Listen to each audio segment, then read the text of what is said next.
नमस्कार। कार्यक्रम जनसवालमा यहाँलाई हार्दिक स्वागत गर्न चाहन्छु। कार्यक्रम जनसवालमा विशेष गरेर जनतासँग सम्बन्धित रहेर छलफल अनि हामीले बहस गर्ने गरेका छौँ। कार्यक्रम जनसवालमा हामी समसामयिक घटनाहरूसँग केन्द्रित रहेर छलफल अनि बहस गर्दै आएका छौँ। आज भने विशेष गरेर कोभिड-19 को बारेमा कुराकानी गर्नेछौँ। पछिल्लो समयमा नेपालमा दिन प्रतिदिन बढिरहेको कोरोना भाइरसको संक्रमितको संख्या दिन प्रतिदिन बढिरहेको अवस्थामा र मृत्युको दर पनि दिन प्रतिदिन बढिरहेको छ। यसै कुरामा केन्द्रित रहेर आज हामी छलफल अनि बहस गर्नेछौँ। जनता मानिस आफै संयमित नभएकै कारणले गर्दाखेरि यो अवस्था निम्ताइरहेको छ अथवा सम्बन्धित निकायको ध्यान जान नसकेकै कारण यस्तो अवस्था भइरहेको छ भन्ने विषयमा कुराकानी गर्न लाग्नेछौँ। आज भने विशेष गरेर संक्रमित भएका व्यक्तिहरूसँग हामी कुराकानी गर्नेछौँ। यसै विषयमा कुराकानी गर्नको लागि आजको मेरो अतिथिहरू हुनुहुन्छ AP1 टेलिभिजनका वरिष्ठ पत्रकार हुनुहुन्छ विष्णु खड्काज्यू, तपाईलाई कार्यक्रममा स्वागत गर्न चाहन्छु। यसै गरी गोकर्णेश्वर नगरपालिकाका बजार अनुगमन समिति सदस्य हुनुहुन्छ ध्रुव नापीज्यू, तपाईलाई पनि कार्यक्रममा स्वागत गर्न चाहन्छु।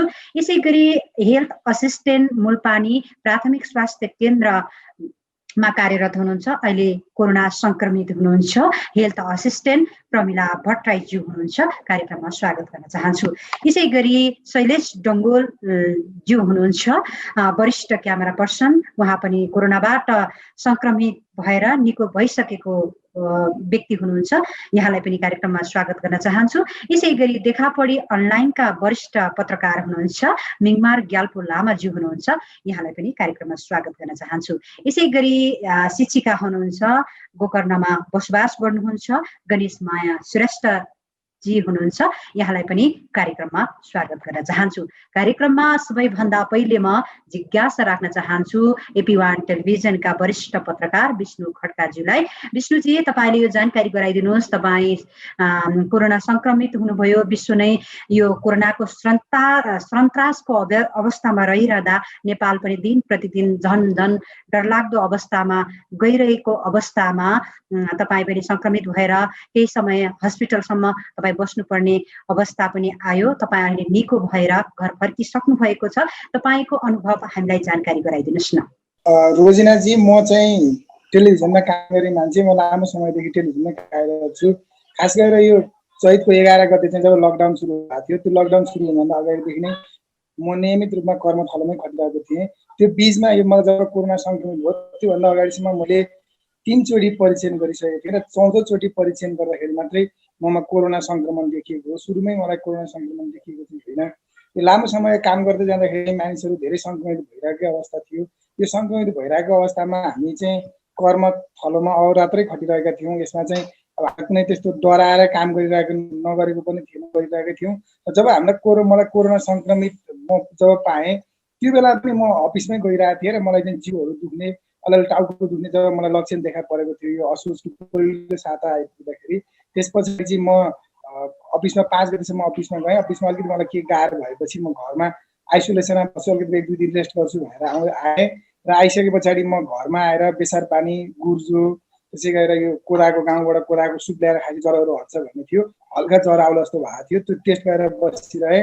तर मलाई अझ धेरै दुख्ने ज्वरो आउने भएपछि जब मैले टेस्ट गराएँ, टेस्ट गराउँदाखेरि चाहिँ मैले 10 गते टेस्ट गराएको थिएँ, रिपोर्ट चाहिँ अलिक ढिला आयो, 13 गते मात्रै आयो। 13 गते आउँदाखेरि चाहिँ म कोरोना संक्रमित भएर जुन दिन म संक्रमित भएको थिएँ त्यो दिन चाहिँ मलाई एकदमै गाह्रो भइसकेको थियो र त्यस रिपोर्ट आउने बित्तिकै म चाहिँ हस्पिटल गएँ, टेगु हस्पिटल। हजुर, तपाईँ कति दिन बस्नुभयो हस्पिटलमा? मलाई अब गाह्रो चाहिँ अलिअलि समस्या चाहिँ असोजको 3 गतेदेखि नै भएको थियो। मेरो 10 गते परीक्षण गराएँ। 10 गते परीक्षण गर्दाखेरि 13 गते मात्रै मेरो रिपोर्ट आयो। 13 गते रिपोर्ट आउने बित्तिकै मलाई एकदमै त्यो बेलासम्ममा छाती दुख्ने, सास फेर्नै नहुने भइसकेको थियो। जब रिपोर्ट आएको 1 घन्टामा त म हस्पिटलै पुगिसकेको थिएँ।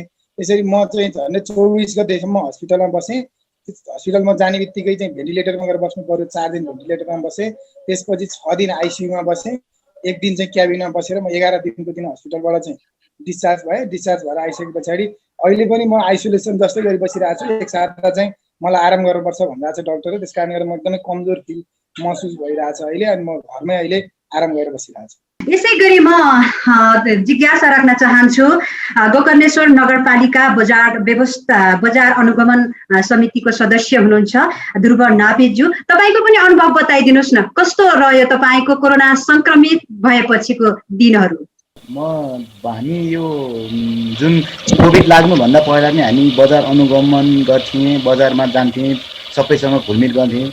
त्यो डर त्रास त हामीमा थियो नि, तर कोभिड चाहिँ लागेदेखि हामीले यो कोभिड लाग्यो, लकडाउन भयो भने लकडाउनको पिरियडमा पनि हामीले बजारमा त्यहाँ कस्तो भन्दाखेरि बढी भाउमा बेच्ने भयो भनेर धेरै नगरमा कम्प्लेन आएको कारणले हामी यो कोरोनालाई नै व्यवस्थै नगरिकन हामी एकदम खुला बजार अनुगमनमा निस्केका थियौँ हामी साथीभाइहरू सबै। र त्यो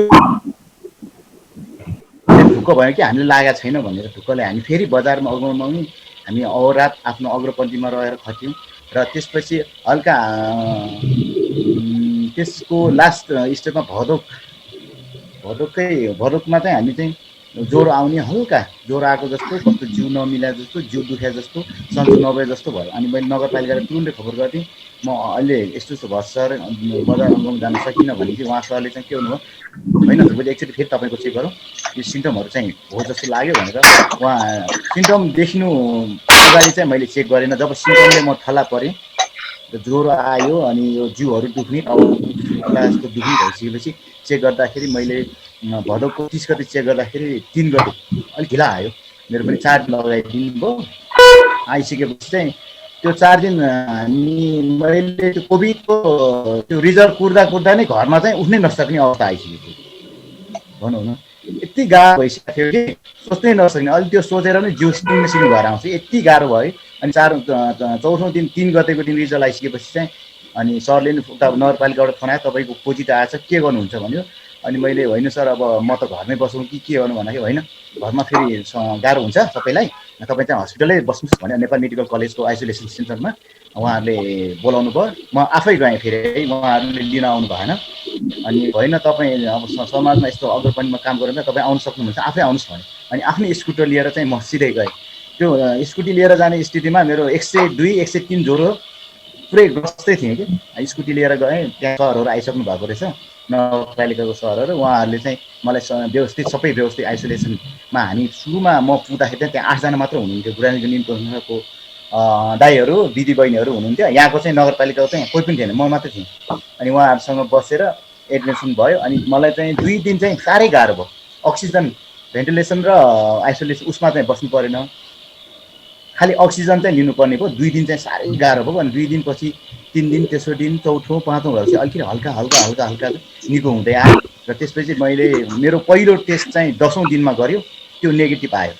अनि नेगेटिभ आएपछि सरले चाहिँ अनि हाम्रो डाक्टर साहब प्रकाश पौडेलज्यूले हेर्नु भएको थियो मलाई। अनि उहाँले चाहिँ के भन्नुहुन्छ, होइन त अर्को एउटा पनि तपाईँको नेगेटिभ आउनुपर्छ, त्यसपछि मात्र हामीले रिलिज गर्छौँ तपाईँलाई भन्नुभयो। फेरि चौथो 10औँ दिन अनि त्यसपछि 14औँ दिनमा फेरि नेगेटिभ आयो।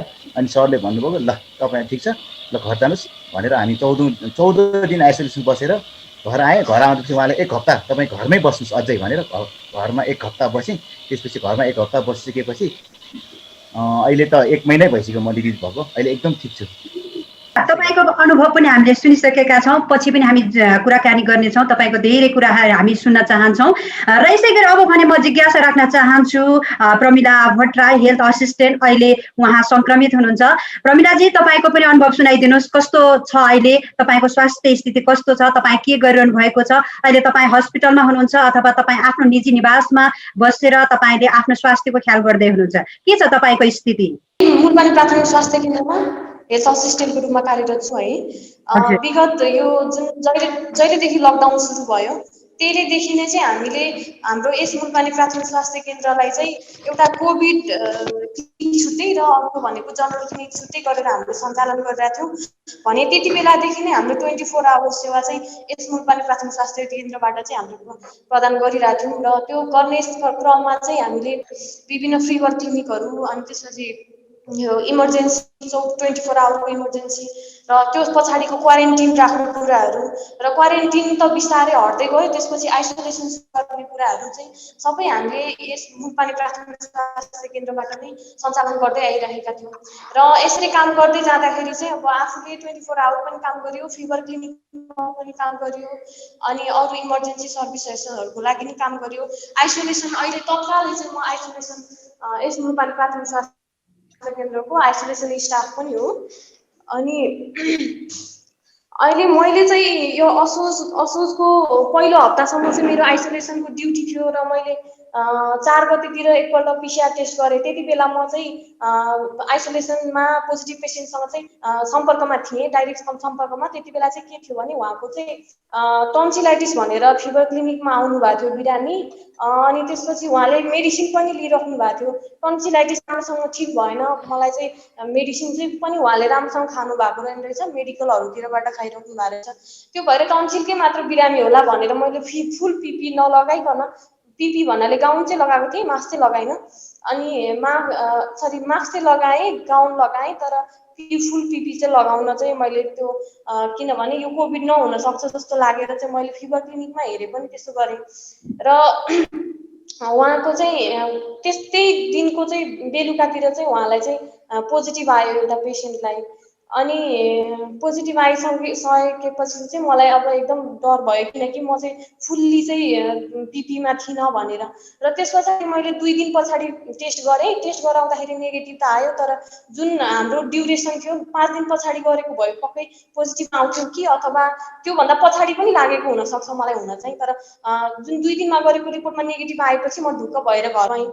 तर घर गइसके पछाडि चाहिँ के भयो भन्दाखेरि मलाई 17 गतेदेखि चाहिँ ज्वरो आउन सुरु गर्यो। बिहान चाहिँ म पानीमा पनि भिजेको थिएँ, पानी परेको थियो त्यो दिन, पानीमा पनि भिजेको थिएँ। बेलुकादेखि ज्वरो आउन सुरु भयो, एकदम चाहिँ सँगलाएर त्यो टाउको दुख्ने, अनि रुगा लागे जस्तो हुने होइन। रुगा चाहिँ नाक एकदम डम्म भएर आउने, नाक धेरै पोल्ने, अनि आँखा चाहिँ एकदम धेरै पोल्ने, अनि शरीर एकदम धेरै पोल्ने भइरहेको थियो। अनि फिभर मलाई 101 थियो त्यति बेला। अनि त्यस्तो भएपछि पानीले भिजेर होला सायद, मलाई खोकी चाहिँ लागिरहेको थिएन त्यति बेला। त्यो भएर खोकी पनि छैन, पानीले भिजेर होला। पहिला मैले पिसिआर गर्दा नेगेटिभ आएको छ, पक्कै होइन होला भन्ने भयो। त्यही पनि मलाई फिभर कम भएन। अनि मैले चाहिँ आइतबार एक दिन बाँकी बस्यो, सोमबार चाहिँ हाम्रो यहाँ टेस्ट गर्ने हुन्छ हाम्रो जहिले पनि। र सोमबार आएर स्याम्पल दिएँ। सोमबार स्याम्पल 17 गते स्याम्पल दिएपछि चाहिँ मलाई बिहिबार चाहिँ पोजिटिभ आयो। त्यो रिपोर्ट जुन आउनु ग्याप छ नि, त्यो ग्याप चाहिँ अलिकति लामो भयो। त्यसले गर्दाखेरि मलाई सिम्टम्स बिस्तारै कम भएर गइरहेको थियो। तर बिस्तारै कम भएर जाँदाखेरि पनि जुन पहिला नर्मल अवस्थामा रुगाखोकी लाग्दाखेरि मलाई जस्तो फिल हुन्थ्यो नि, भन्नाले धेरै जस्तो गाह्रो हुँदैन थियो। यो कोभिडको रुगाखोकी चाहिँ मलाई त्यति बेला पनि याद गरिसकेको थिएँ, पक्कै पनि मलाई कोभिड हुनसक्छ भनेर। किनभने एकदमै धेरै गाह्रो खालको कि जस्तो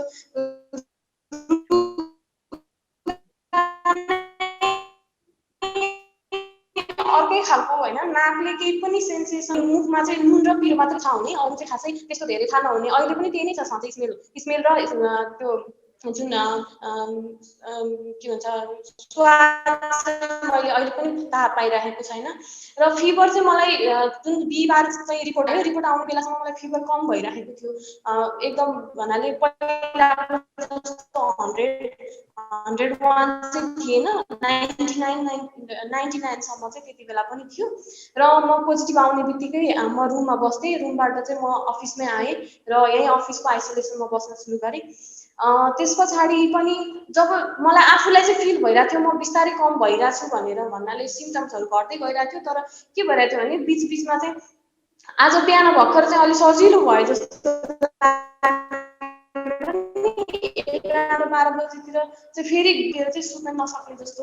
अनि त्यसपछि अनि फेरि 1-2 घन्टा सजिलो हुन्छ नि, फेरि अर्कोपल्टदेखि फेरि अनि यो नाक चाहिँ अझै समातेर आउने, नाकमा चाहिँ खर खर खर हुने, एकदम जुन हाछिउँ आउला कि अथवा त्यो नाक बन्द भएर आवाज चेन्ज भएको जस्तो हुने चाहिँ गाह्रो त्यो यहाँ एडमिसन भए पछाडि नै भइरहेको थियो। र अहिले चाहिँ मलाई बिस्तारै मलाई कम भइरहेछ, सजिलो पनि भइरहेछ। तर कहिलेकाहीँ चाहिँ अब जस्तो अलि भारी महसुस भयो जस्तो, दुख्या हो कि जस्तो भारी महसुस भयो जस्तो भइरहेछ। आज चाहिँ म आइसोलेसन बसेको 8 दिन भयो र बिस्तारै रिकभरी चाहिँ हुँदैछु। त्यसमा चाहिँ के छ भने अहिले मेरो उसमा चाहिँ मैले फिभर क्लिनिकमा अथवा आइसोलेसनमा बिरामी हिँडेको घरमा मात्र नभएर बाहिर पनि लागेको हुन सक्ने चाहिँ मैले सम्भावना गरेको छु। किनभने मलाई रुम गइसके पछाडि तरकारी किन्न अथवा आफ्नो रुमको अरू सामानहरू किन्न किराना पसलहरूतिर पनि गइराख्नु पर्ने हुन्छ। र अहिलेको अवस्थामा चाहिँ के लाग्यो भने मलाई तपाईँ चाहिँ कुनै पनि ठाउँमा जाँदाखेरि जस्तो यो मेरो यहाँको घर हो र योभन्दा पल्लो घरमा चाहिँ पसल छ भने पल्लो घरमा जाने हो भनेर जस्तो मास्क बिना मास्कको होइन, अनि बाहिर गएर आइसकेपछि हात नधुने कुराहरूको त्यो जुन लापरवाही चाहिँ नगरिदिनु होला। किनभने अहिले हस्पिटलहरूबाट सर्ने भन्दा पनि बाहिर चाहिँ जुन अनडायग्नोज केसहरू चाहिँ बाहिर घुमिरहेछन् अथवा रिपोर्ट ढिला आउनु भएर चाहिँ रिपोर्ट दिएर स्वाब दिएर पनि 4-5 दिन पछाडि मात्र रिपोर्ट आउने हुँदाखेरि सिम्टम भएको केसहरूलाई पनि अत्यावश्यक सामग्रीहरू किन्नको लागि बाहिर निस्किनु पर्ने अवस्था छ होइन। अनि त्यो भएको भएर चाहिँ के छ भने बाहिर चाहिँ एकदमै धेरै केस भइसक्यो। मलाई लाग्छ ऱ्यान्डमली कसैलाई टेस्ट गर्ने हो भने 50% चाहिँ पोजिटिभ आउने चान्स चाहिँ एकदमै धेरै छ। र काठमाडौँमा अहिले जुन चाडबाडको मौसम छ र चाडबाडले गर्दाखेरि चाहिँ सबैजनालाई किन्ने जस्तो नयाँ लुगाहरू किन्ने यताउति होइन, अनि धेरै लामो समयपछि लकडाउन खुलेको भएर अब सबैजनालाई एउटा चाडबाड मनाउनुको लागि आर्थिक हिसाबले पनि त काम गर्नुपर्ने नै अवस्था छ। त्यसले गर्दाखेरि एकदमै चहल पहल बढेको छ। र त्यो यस्तो के पनि छ भने मान्छेहरूलाई त्यो नगरेर पनि सुख छैन, किनभने गर्नु नै पर्यो, खानु त परेन नै। अब कति दिन चाहिँ बन्द गरेर बस्ने, तर के चाहिँ हो भनेदेखि तपाईँहरूले पब्लिक हेल्थको जुन प्रिभेन्सनको स्ट्राटेजी छ जस्तो मास्क लगाइदिनुहोस् होइन, सेनिटाइजर प्रयोग गरिदिनुहोस्, घरिघरि हात धोइदिनुहोस्। ग्लोभ्स लाउनु भन्दा पनि तपाईँहरूले चाहिँ घरिघरि हात धुनुभयो भने तपाईँ ग्लोभ्स लाउनु भने एकजना सङ्क्रमित हुनबाट बच्छ भने धेरैचोटि हात धुनुभयो भने धेरैजना सङ्क्रमित हुनुबाट चाहिँ बचिन्छ होइन।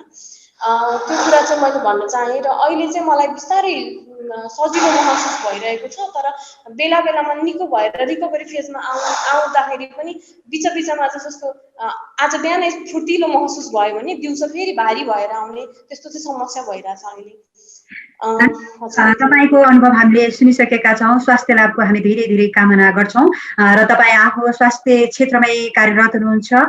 पक्कै पनि तपाईँको अनुभवले आम दर्शकहरूलाई पनि केही प्रेरणा मिल्नेछ भन्ने मैले आशा गरेको छु। हजुर, म यसै गरी जिज्ञासा राख्न चाहन्छु, शैलेश डङ्गोल वरिष्ठ क्यामेरा पर्सन हुनुहुन्छ। उहाँले समाज सेवामा पनि काम गरिरहनु भएको थियो। कोभिड-19 यो सङ्क्रमित विश्वभरि नै फैलिएको अवस्थामा उहाँले आफ्नो पत्रकारिता सँगसँगै उहाँले समाजमा पनि एउटा खाना खुवाउने, जसलाई अप्ठ्यारो परिस्थितिमा खाना खुवाउने काम पनि गरिरहनु भएको थियो। उहाँको निवास पनि दिल्ली बजार रहेको छ। शैलेशजी, तपाईँको पनि अनुभव हामीलाई बताइदिनुहोस्, कस्तो भयो कोरोना सङ्क्रमित भइसकेपछि? कोरोना सङ्क्रमित भएको तपाईँले रिपोर्ट आइसकेपछि, तपाईँको पोजिटिभ रिपोर्ट आइसकेपछि तपाईँ चेक गर्न जाँदै हुनुहुन्थ्यो, गइसकेपछि तपाईँ ढुक्क हुनुहुन्थ्यो नेगेटिभ आउँछ भन्ने आशा राखिरहनु भएको अवस्थामा पनि तपाईँले नेगेटिभ नआएर पोजिटिभ आउँदाखेरि तपाईँको मनमा चाहिँ कस्तो किसिमको छलाङ मार्यो, तपाईँलाई कस्तो भयो अनि तपाईँले के गर्नुभयो? धन्यवाद रोजिनाजी। अब यो बारेमा त सबैले आफ्नो आफ्नो जानकारी त आफूलाई भएको अनुभव त सुनाइहाल्नु भयो। म पनि एउटा यो इन्डिजिनियस टेलिभिजनमा एउटा क्यामेराम्यानको रूपमा म काम गरिरहेको छु, अहिले पनि हाल पनि गरिरहेको छु। तर म चाहिँ सङ्क्रमितबाट चाहिँ मुक्त भएको लगभग 1-1.5 महिना भयो है। अनि अब अनुभवकै कुरा सुनाउनु पर्दाखेरि हामी त अब क्यामेरा खिचिरहेर हिँडिरहनु पर्ने अवस्थाको मान्छे। अनि हामी त्यो एउटा हाम्रो टेलिभिजनको वार्षिक उत्सव पनि थियो त्यतिखेर, हाम्रो यो 26 गते। अनि त्यसको लागि हामी शुभकामना लिनलाई हामी 3 जना हाम्रो ग्रुपमा कुमार दाई हुनुहुन्थ्यो, जगत सर हुनुहुन्थ्यो, अनि 3 जना हामी शुभकामना लिने काममा हिँडेको थियौँ। अनि त्यो बेलामा हामी 3 दिन एकदम ननस्टप हामी खट्यौँ, घरमा गएर अब अफिसमा बोलाउने कुरा भएन, 3 दिन खट्यौँ। अनि खटेर चाहिँ के भयो भने अनि मलाई चाहिँ अलिकति अनि अब ज्वरो आउने जस्तो अलिकति त्यो मेरो विचारमा के थियो भने मलाई चाहिँ यो धेरै काम गरेको भएर चाहिँ मलाई चाहिँ ज्वरो आएको या इन्फेक्सन भएको भन्ने म चाहिँ सोचेर उ गरेँ। अनि हामी वार्षिक उत्सव पनि मनायौँ सबैजना, त्यतिखेर ज्वरो आउँदा पनि। अब त्यो कोरोना भन्ने त ख्यालै थिएन मनमा, सबैजना थियो, अब रोजिना पनि थियो, सबैजना हामी बसेर रमाइलो गरेर मनायौँ पनि होइन। अनि जब मनाएर अब भयो, अब सक्यो वार्षिक उत्सव सक्यो, अब चेक गर्न जानु पर्यो भनेर म जाँदाखेरि चाहिँ अनि डक्टरले चाहिँ अब केएमसी, यहाँ मेरो नजिकै केएमसी सिनामङ्गल, अनि म गएँ त्यहाँ जाँदाखेरि अब म त अझ मैले होपै गरेको थिएन कि मलाई पोजिटिभ लागेछ कोरोनाको भन्ने कुरो। म त अरू नै चिजहरूलाई भनेर जचाउन गएको थिएँ। अनि त्यहाँ होइन तपाईँले अब तपाईँलाई फिभर पनि आएको छ, तपाईँले कोरोना जसोमै पर्छ टेस्ट गर्नुपर्छ भन्नु। त्यतिखेर 5500 थियो। 5500 खर्च गर्नुलाई पनि यस्तो लोभ लागेको थियो मलाई होइन। अनि त्यो पनि गराउनु लाग्यो, ल गर्नुपर्छ भने अनि गरेँ। अनि 3 दिनपछि रिपोर्ट लिन आउनु भन्यो। अनि गएँ। 3 दिन रिपोर्ट लिन जाँदाखेरि चाहिँ अरू चाहिँ सबै नर्मलै भयो। अनि कोभिडको बारेमा चाहिँ तपाईँको अलिकति प्रब्लम छ, तपाईँको अब हामीले स्वास्थ्य मन्त्रालय यो के टेकुमा पठाएको छौँ भनेर। अनि तपाईँलाई त्यहीँबाट खबर आउँछ भन्यो। अनि त्यहाँबाट म फर्केँ। अब त झन् चिन्ता अब लागेर रहेछ भन्दाखेरि होइन। अनि चाहिँ अब हामी रोजिना हामी साथीहरू सबैजना थियो, सबैलाई मैले यस्तो यस्तो भयो है मलाई कोरोनाको भने साथीहरू आत्तिँदै थिए। अनि आत्तिँदै थिएँ। अब त्यसको माथि पनि रिजल्ट आउनलाई 6 दिनपछि मात्र आयो। यस्तो दुःख दियो त्यो पिरियडमा होइन। अरू भन्दा पनि त्यो रोगले लागेको पीडा भन्दा पनि त्यो 6 दिन पुग्दाखेरि पीडा एकदम लाग्यो। अब हो कि होइन, अब कसो बाहिर पनि निस्किनु भएन। अब तपाईँ चेक गरेको मान्छे घरमा कोहीसँग सम्पर्क नगर्नु पर्यो। अनि चाहिँ लास्टै त्यो बेलामा मलाई चाहिँ त्यहाँ टेन्सन भएको चाहिँ यो 6 दिनमा चाहिँ 6 पछि आउँदाखेरि अब हाम्रो सरकारको यही नीति नै यही रहेछ। अब सरकारले नै सिफारिस गरेपछि अनि तपाईँको तोक लगाएपछि मात्र कोभिडको पोजिटिभ रहेछ। अब हामीलाई पनि थाहा थिएन। अनि त्यहाँबाट त्यो भयो। अनि त्यो भन्दा पनि अब अरू भन्दा पनि कस्तो भयो भने मलाई लागिसकेपछि चाहिँ रोजिना भयो, डिप्रेसनमा गयो होइन। रोजिनालाई पनि धेरै गाह्रो भएको थियो मलाई लाग्नु साथ होइन। अनि तर चाहिँ अब लागे पनि मलाई, तर चाहिँ हामी चाहिँ सबैजना मबाट चाहिँ सबैजना जोगिनु भयो। त्यो नै सबभन्दा ठुलो खुसीको कुरा हो होइन। अब मसँग हिँडेको जुन कुमार दाई हुनुहुन्थ्यो, कुमार दाई पनि फेरि सुगरको अनि त्यहाँ ब्लड प्रेसरको पेसेन्ट हुनुहुन्थ्यो। उहाँ देखेर मलाई एकदम चिन्ता लागेको थियो। मैले त्यो दिनको पनि अन्तिम दिन चेक गर्ने दिनको 1 दिन अगाडिसम्म पनि मैले उहाँलाई घरसम्म पुऱ्याइदिएको थिएँ। मलाई पोजिटिभ आयो भन्दाखेरि त मलाई सबभन्दा पीडा चाहिँ मलाई डर लागेको चाहिँ उहाँसँग चाहिँ थियो। तर उहाँलाई पनि नेगेटिभै आयो। हामी जतिजना थियौँ त्यति सबैलाई मेरो साथीहरूलाई चाहिँ नेगेटिभ आयो, परिवारलाई पनि नेगेटिभ आयो है। म एकजना मात्र पोजिटिभ आयो, त्यो पनि कहाँबाट आयो भन्ने कुरो थाहा भएन। तर चाहिँ त्यो 4 दिन चाहिँ मलाई पनि एकदम पीडा भएको थियो। र अब मैले भन्नु पर्दाखेरि जो मान्छेहरू अहिले यहाँ बजारमा हामी हल्ला सुन्छौँ, म केही पनि हुँदैन, यस्तो हुँदैन उस्तो हुँदैन भन्दैछन् नि, त्यो चाहिँ त्यसलाई चाहिँ साधारण नलिनु होला। यो जुन कोभिड लागेपछि पीडा भनेको यति पीडा हुन्छ। अब साथीहरूले सुनाइसक्नु भएको थियो, अब मेरो पीडा के सुनाउनु होइन। त्यो भएको पीडा चाहिँ हुन्छ, यसलाई चाहिँ नर्मली नलिनु भन्ने चाहिँ म चाहिँ सुझाव दिन्छु है सबैलाई, यो कार्यक्रम हेरिरहने मान्छेहरूलाई चाहिँ। शैलेशजी, तपाईँको अनुभव पनि हामीले सुनिसकेका छौँ। पक्कै पनि इन्डिजिनियस टेलिभिजनमा पनि निकै त्रास बढिरहेको थियो। के हो कसो हो, हामी लगभग धेरैजना साथीहरूमा डर भएको कारणले हामी पछि अन्ततगत हाम्रो नेगेटिभ आयो। हामी त्यस पश्चात हामी अलिकति लामो सास फेर्न साहस गऱ्यौँ। यसै गरी पत्रकार हुनुहुन्छ मिङमार ग्याल्पो लामा, उहाँको पनि हामी अनुभव सुन्न लाग्दैछौँ। मिङमारजी, तपाईँको अनुभव बताइदिनुहोस्, कसरी सङ्क्रमित हुनुभयो र तपाईँको दिन कसरी बित्यो? सङ्क्रमितको टाइममा तपाईँ सङ्क्रमित भएर हस्पिटल जानुभयो अथवा तपाईँ घरमै बस्नुभयो? कसरी बिताउनु भयो दिनहरू? तपाईँलाई के समस्या आयो? कसरी चाहिँ तपाईँले आफूलाई जस अहिले यो स्थितिमा ल्याउनलाई के कोसिस गर्नुभयो? धन्यवाद रोजिना। यो चाहिँ खासै मेरो व्यक्तिगत कुराकानी गर्नुपर्दा चाहिँ मसँग चाहिँ कुनै पनि लक्षणहरू चाहिँ ममा थिएन। चाहिँ म चाहिँ सरकारले चाहिँ सुरुवाती लकडाउनदेखि नै कहिले वर्क फ्रम होम अनि कहिले अफिसमा दिन बिराएर आउने गरेर नियमित चाहिँ यसै काममा चाहिँ खटिरहेको नै थिएँ। र अफिसले पनि WHO को गाइडलाइन अनुसार र अफिसले छुट्टै आफ्नो गाइडलाइन बनाएर पर्याप्त मात्रामा सुरक्षाको विधिहरू अप्नाएर पनि फिल्डमा जाने खटिने नै काम गरिरहेको थियो। सायद यो मलाई चाहिँ साउनको अन्तिमतिर हुनुपर्छ, म अफिसमा बसिराख्दाखेरि एक्कासी कता ज्वरो आउला जस्तो, जिउ तातेर आएको जस्तो फिल भयो। अनि त्यसपछि म अफिसबाट त्यो दिन चाहिँ अलिकति छिटै नै घर गएँ। घर जानुभन्दा पनि मेरो घरमा चाहिँ म बहिनी र म आफै 2 जना फ्रन्टलाइन, मेरो बहिनी पनि एचए हुनुहुन्छ। ऊ चाहिँ म सिधै बहिनी भएको ठाउँमा गएर मेरो चाहिँ नर्मली ज्वरो चेक गरेँ। अनि त्यसपछि ज्वरो अझ बेलामा चाहिँ अझ मेरो ज्वरो घटिरहेको थियो, 90 डिग्री फरेनहाइट मात्रै देखाइरहेको थियो। अनि बहिनीले भन्दै थियो तँलाई के पनि भएको छैन, कहाँ ज्वरो बढ्नु पनि कम आएछ भन्ने टाइपको। त्यसपछि त्यो भयो। अनि त्यो बिचमा अनि साउनको अन्तिम पानी पनि परिरहेको थियो। अनि कता अलिअलि रुगा लाग्ला कि जस्तो चाहिँ भइरहेको थियो, तर त्यस्तो कुनै गाह्रो भइरहेको थिएन। त्यही क्रममा चाहिँ जुन अहिले यो हामीसँग जोडिनु भएको छ प्रमिला भट्टराई, जुन मुलपानी प्राथमिक स्वास्थ्य केन्द्रमा हुनुहुन्छ, मैले चाहिँ प्रमिलालाई चाहिँ भनेर चाहिँ ल मेरो एकचोटि पिसिआर टेस्ट गर्नु पर्यो तेरोमा के छ भनेर भनिसकेपछि चाहिँ ल आउँ त दाइ पिसिआर गरौँ भन्ने कुरा गरेँ र मैले चाहिँ यो भदौको 9 गते चाहिँ मूलपानी प्राथमिक स्वास्थ्य केन्द्रमा चाहिँ स्वाब दिइसकेपछि चाहिँ मेरो चाहिँ रिपोर्ट आउनलाई एकदमै ढिला भयो। अनि त्यो बिचमा हाम्रो प्रमिला भट्टराईसँग चाहिँ एकदमै किन ढिला भयो कसरी भयो भन्ने कुरा गर्दैछु। जस प्रमिलाले चाहिँ ढिला आउनु भनेको पोजिटिभ आउनुको एकदम चान्सेस हो भनेर चाहिँ भनिरहनु भएको थियो। अनि त्यसपछि मलाई चाहिँ 12 गते 2 बजेतिर चाहिँ स्वास्थ्य विभागबाट फोन आयो, तपाईँको रिपोर्ट चाहिँ पोजिटिभ आएको छ भनेर जानकारी गराइसकेपछि चाहिँ उहाँले हस्पिटल बस्ने अथवा घरमै बस्नलाई उपयुक्त छ भन्ने कुरा चाहिँ उहाँले सोधिसकेपछि मलाई घरमा बस्नुभन्दा मैले अस्पतालमा भइदियो भने राम्रो भन्ने कुरा गरेँ। र त्यसपछि मैले चाहिँ मेरो आफ्नै जिल्ला सिन्धुपाल्चोकको मेलम्ची नगरपालिकाको स्वास्थ्य शाखा प्रमुख र तत्कालीन त्यहाँको कोभिड व्यवस्थापन समितिको संयोजक र मेलम्ची नगरपालिकाको उपमेयर भगवती नेपालसँग चाहिँ समन्वय गरेर मलाई चाहिँ त्यही तत्कालै मेलम्चीबाट एम्बुलेन्स लिनलाई पठाउनु भयो र म एम्बुलेन्स चढेर मेलम्चीमा रहेको क्षेत्रीय आइसोलेसन वार्डमा चाहिँ गएर बसेँ। त्यस लगत्तै चाहिँ मेरो 10 दिनपछि पुनः दोस्रो चोटि स्वाब कलेक्सन भयो र 10 दिन रिपोर्ट आउन 2 दिन लाग्यो।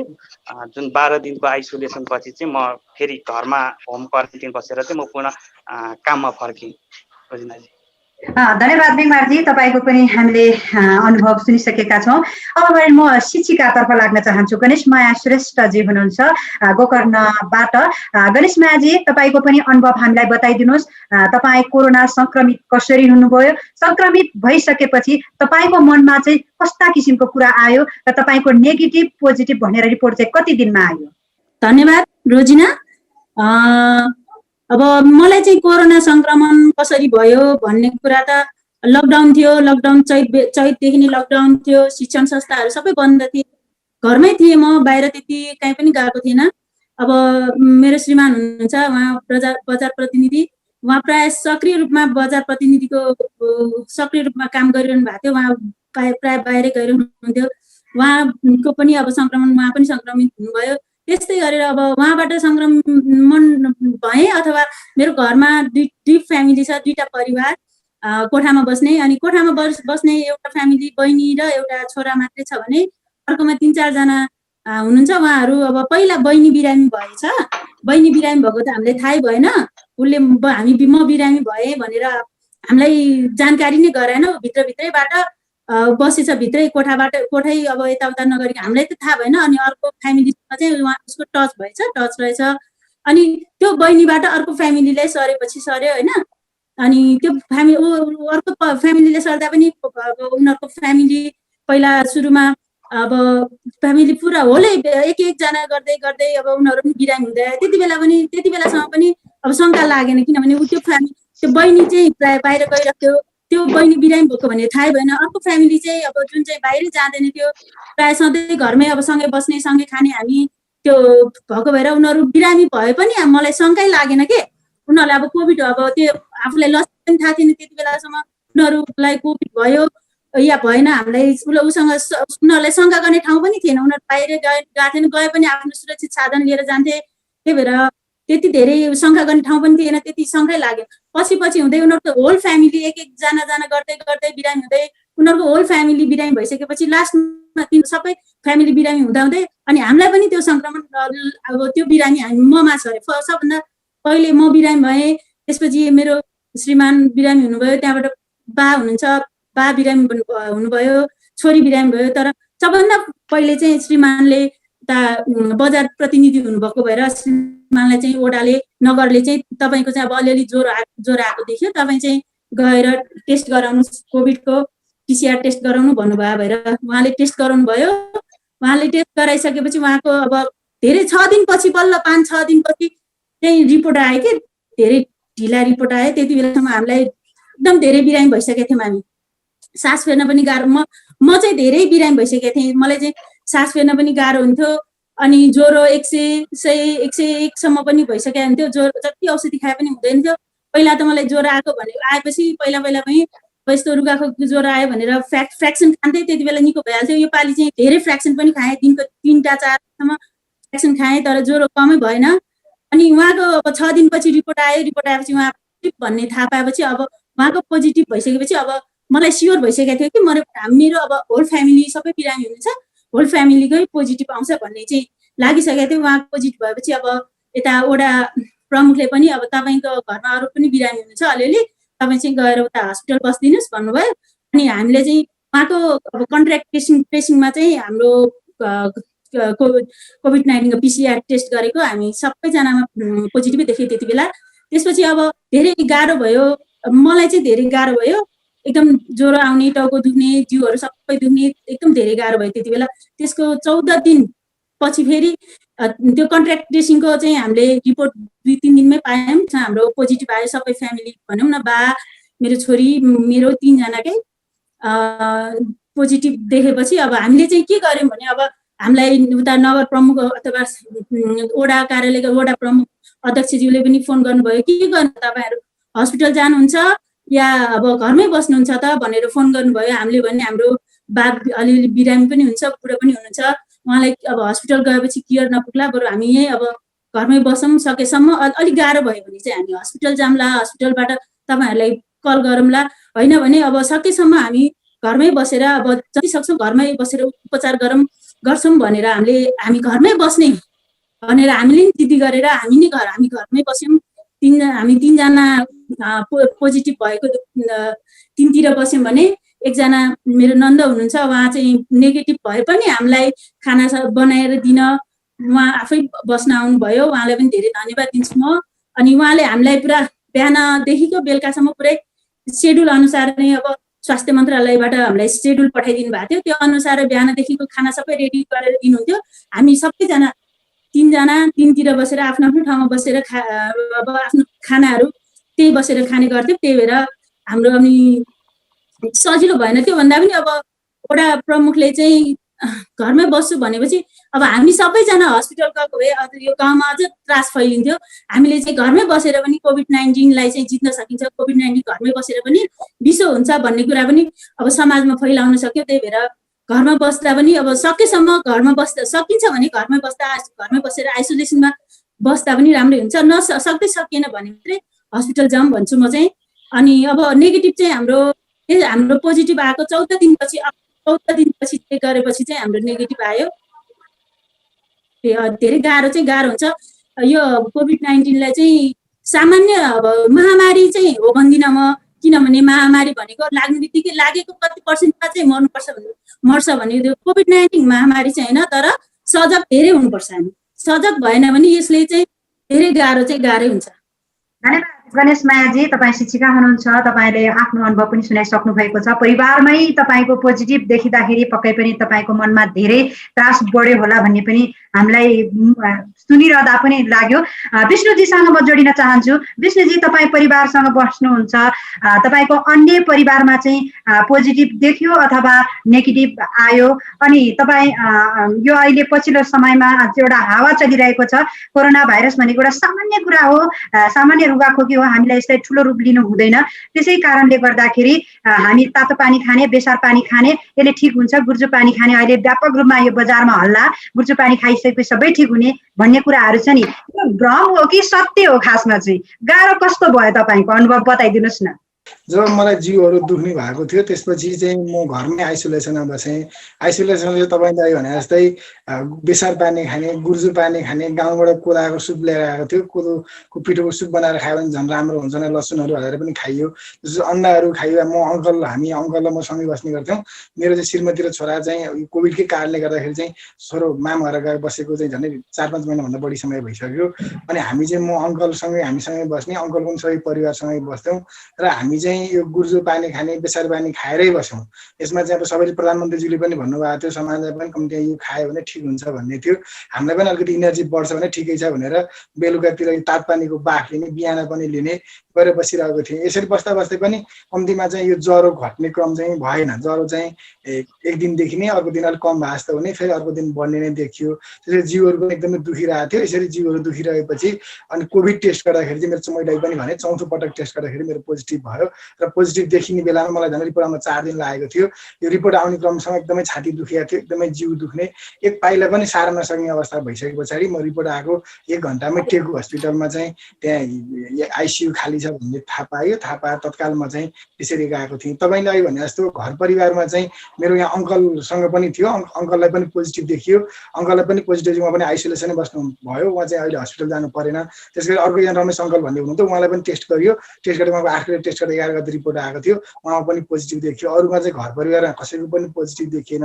अनि अहिले हामी चाहिँ घर परिवारसँगै बसिरहेको छौँ। म त हस्पिटलबाट फर्के पछाडि अहिले आएर घरमै आइसोलेसन जस्तै गरी बसिरहेको छौँ। अरू जो घरका साथीहरू हुनुहुन्छ, घरका सदस्यहरू हुनुहुन्छ, उहाँहरू पनि अहिले चाहिँ हामी एउटै घरमा बसिरहेका छौँ। तर छुट्टा छुट्टै अलिकति यो आपसमा नछोइयोस् भनेर नै अलिकति सावधानी चाहिँ अप्नाइरहेका छौँ। जो कोभिड देखियो उहाँहरू एकातिर, जो देखेको छैन हामी अर्कोतिर बसिरहेका छौँ। त्यसैले तपाईँले अहिले भने जस्तोमा चाहिँ मेरो एउटा सबै दर्शकहरूलाई सल्लाह सुझाव पनि के छ भने हामी जस्तो मान्छेहरू जो युवा अलिकति बल भएको मान्छेहरूलाई चाहिँ खासै कोभिडले केही असर गर्दैन भन्ने पनि ठुलो भ्रम थियो। मलाई पनि कोभिड लाग्नुभन्दा अगाडि त यस्तो त के सामान्य रोग होला, के नै हुन्छ र, रुवाखोकी जिउ दुख्ने त हिजो पनि भएको थियो, आज पनि हामी पचाउन सकिहाल्छौँ जस्तो लागेको थियो। तर म 81 यसरी हस्पिटल पुगेँ कि म आफै हस्पिटल गएर भेन्टिलेटरको 4 दिन बस्दाखेरि म नि बाँच्छु जस्तो लागेन। त्यसपछि अहिले फर्केर आउँदाखेरि चाहिँ म त्यो सम्झिँदा पनि मलाई काली लाग्छ कि, किनकि मलाई 16-17 चोटि भन्दा बढी डायरिया भयो। त्यसपछि म भेन्टिलेटरको सहायताले सास फेर्न बाध्य भएँ। सबै मसँग होस थियो, पनि म के पनि गर्न सक्ने अवस्थामा पुगेँ। त्यो कति दिनको पिरियडमा भने झन् 7-8 दिनको पिरियडमै त्यो समस्यामा म आफू पनि भोगेँ होइन। त्यसै झन् 11 दिनको हस्पिटल बसाए पछाडि म एकदमै कमजोर फिल गरिरहेको छु। अहिले पनि घरमा आएर बसेको म 3-4 दिन भयो, मेरो कोभिड टेस्ट त नेगेटिभ नै आएको छ, त्यही पनि म एकदमै कमजोर फिल गरिरहेको छु। हिँड्दा पनि एकदमै गाह्रो हुन्छ, राम्रोसँग अझै मैले बोल्न सक्दिनँ, सास अझै मेरो पनि पुग्दैन। त्यसैले तपाईँहरूलाई मेरो एउटा सल्लाह सुझाव चाहिँ के छ भने हेर्नुहोस्, यो त्यति सामान्य रोग, त्यति ख्यालख्याल रोग चाहिँ छैन।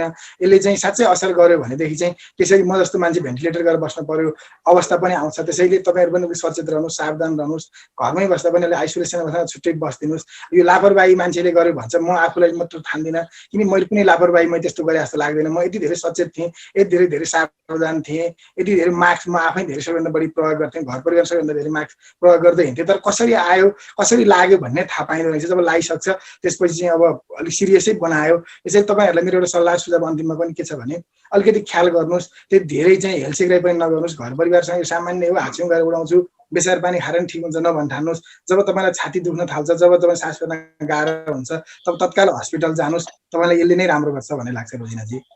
विष्णुजी, अब यस बखतमा अब कतिपय कुराहरू हुन्छ नि, अग्रपङ्क्तिमा हिँड्ने व्यक्तिहरूले अब आफूलाई हेलचेक्राइ गर्दै, अब जस्तै पत्रकार, अब संसार जगतमा काम गर्ने भयो, अब स्वास्थ्य कर्मीहरू भयो, अब प्रहरी समुदाय जुन अब सुरक्षाकर्मीको कुराहरू गरौँ, अनि उनीहरू अब अग्रपङ्क्तिमा बसेर काम गर्ने व्यक्तिहरूको अवस्था तपाईँले भनिन, अब मैले धेरै नै सुरक्षा अपनाउँदै मेरो यो अवस्था आयो। अब पछिल्लो समयमा के छ भने लापरवाही तरिकाले हिँडिरहेको छ, केही होइन भन्ने कुराहरू छ। तपाईँको अनुभव त सुनिसक्नु भएको छ। यो चाहिँ अब तपाईँको स्वास्थ्यमा चाहिँ अब एउटा कुरा पनि छ नि, अन्य रोगहरूको औषधि सेवन गरिरहेको छ भने चाहिँ यसलाई यो रोगले चाहिँ अलिकति बढी च्याप्छ, गाह्रो बनाउँछ भन्ने कुराहरू छ। तपाईँलाई अन्य केही स्वास्थ्यमा यस्तै रोगहरू थियो? मलाई अहिलेसम्म जानकारी भएअनुसार त्यस्तो कुनै टाइफाइड थिएन, मलाई कुनै निमोनिया थिएन, कुनै फोक्सो सम्बन्धी कुनै रोग थिएन, मेरो पेट सम्बन्धी कुनै रोग थिएन। म त एकदमै यङ हेल्दी 30-32 वर्षको ठिटो भन्ने, सधैँ बिहान उठेर मर्निङ वाक जाने मान्छे। हेर्नुहोस्, म त खेल पनि खेल्ने मान्छे हो होइन। अहिलेसम्म मलाई त्यस्तो कुनै रोग नै देखेको थिएन, मलाई अहिलेसम्म मलाई त्यो कुनै थाहा पनि छैन। तर अब मलाई जब कोभिड देखियो, कोभिड देखिसकेपछि 81 छाती दुख्न थाले। मलाई सुरुमा त्यस्तो थिएन, तर जब छाती दुख्ने बित्तिकै सासै फेर्न नहुने अवस्था आयो।